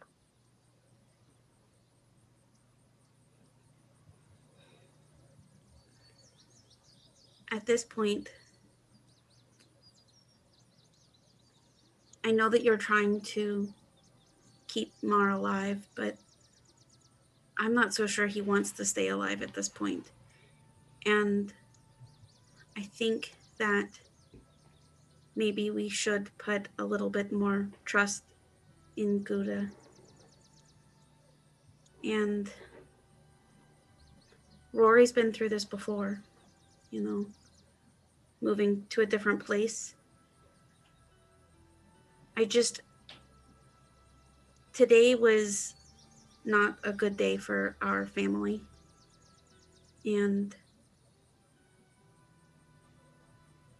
I don't want us to drift apart, but I can't fight everybody on everything. I need you with me, with us. I'm sorry, Nat. I'm gonna wipe the blood off the blade on my lapel and gonna sheath the sword again. Hand it to Nat. Oh, fuck. Nagato, this is yours. It has used to be my strength and my life, but I feel I still haven't found the strength that I've been looking for. Please hold on to it, please, for a while. And take it as a promise that I'll try to be better. I put a hand on his chest, shoulder. I'll hold it until you're ready. Thank you. And I walk off. I'm gonna look at it for a second and then put it on my back. So, with Mcgonagall of the Surefoot leading the way, he initially takes you down the main path, the pathway that you guys came on. Then he turns left, and you follow him. And he is leading you on a path of some description, if you can define a path by not tripping over any roots or trees. And then he starts to slow down. Now you've got to be very quiet here, okay? Don't make any loud or sudden movements. Fucking bear. I need all of you to roll a stealth check for me. Why a stealth check? Going so well. Nagato, roll with disadvantage, please. Okay. Why? Please don't too fail bad. me. That's not too bad. Okay, that's not terrible. 21. Yay, 16 plus 5. Okay, 21. Star, can you still do the make us quieter? Yeah. Wait a second, Yeah. I think he can. Oh, thank fuck. Yes, he has still got the spell. Fantastic. Okay, yeah, so at which point Star's like, That's a really clever thing, Nagato. Why didn't I think of that? And he casts his Pass Without a Trace, and everyone gets +10. So that puts me at 22. I'm invisible now. 22. Thanks, Nagato. Well done, Nagato. Nagato, clutch. Yeah. 22. Wow. So you go to sneeze and you just catch your nose. I rolled a nat 1. 13. Okay. 24. 22. Jesus Christ, guys. We got this. Okay, so just wait right here, okay? I'll call you in a few seconds. And he just sort of creeps forward. And you hear The fucking bear. at which point Nut lets out this sort of squeak of fear, and you hear coming from just up the way, and again you hear That's the bear, it's the crick, isn't it? Told you it's a fucking bear. I fucking told you. Freaking bear. hey guys, come up this way. Oh, no. All right, fine. Yep, coming. What would you like to do? I'm gonna follow. I'm following. Follow. Everyone following? Yeah. Very quietly. We're gonna. Is everyone? Are Slowly. you sure you'd all like to follow? Should someone stay Right. back just in case? No, I'm gonna have to be at the fucking front, aren't I? Fucking shit goes down. Okay, so which Margot's- order are you following in? Margot's first. Last. Has anyone healed Mar? Nope. Dude, Mcgonagall of the I was gonna Surefoot say, did. McGonagall did, yeah. Mar healed He's a hero. himself. So Star will go somewhere in the middle. I'll go second. You're second. No, I'll Nagato, go- I'm gonna go middle. Third. third. I'm gonna be jelly. I'll be in the middle Okay. of this peanut butter and jelly sandwich. Okay. So with that, you guys sort of sneak forward, and again you hear.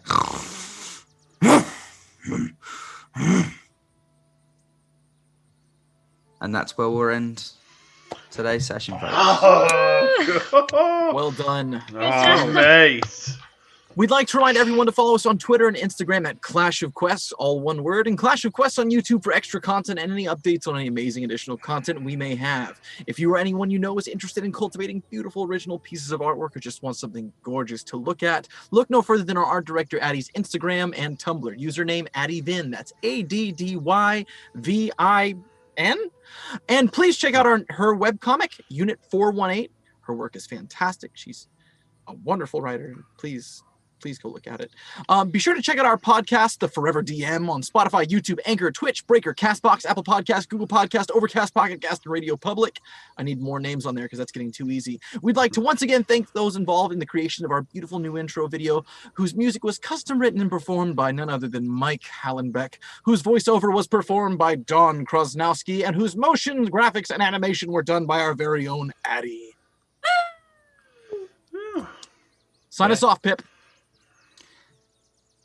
Ladies and gentlemen, boys and girls, thank you so much for coming along with us on this journey through thick and thin and through split pathways.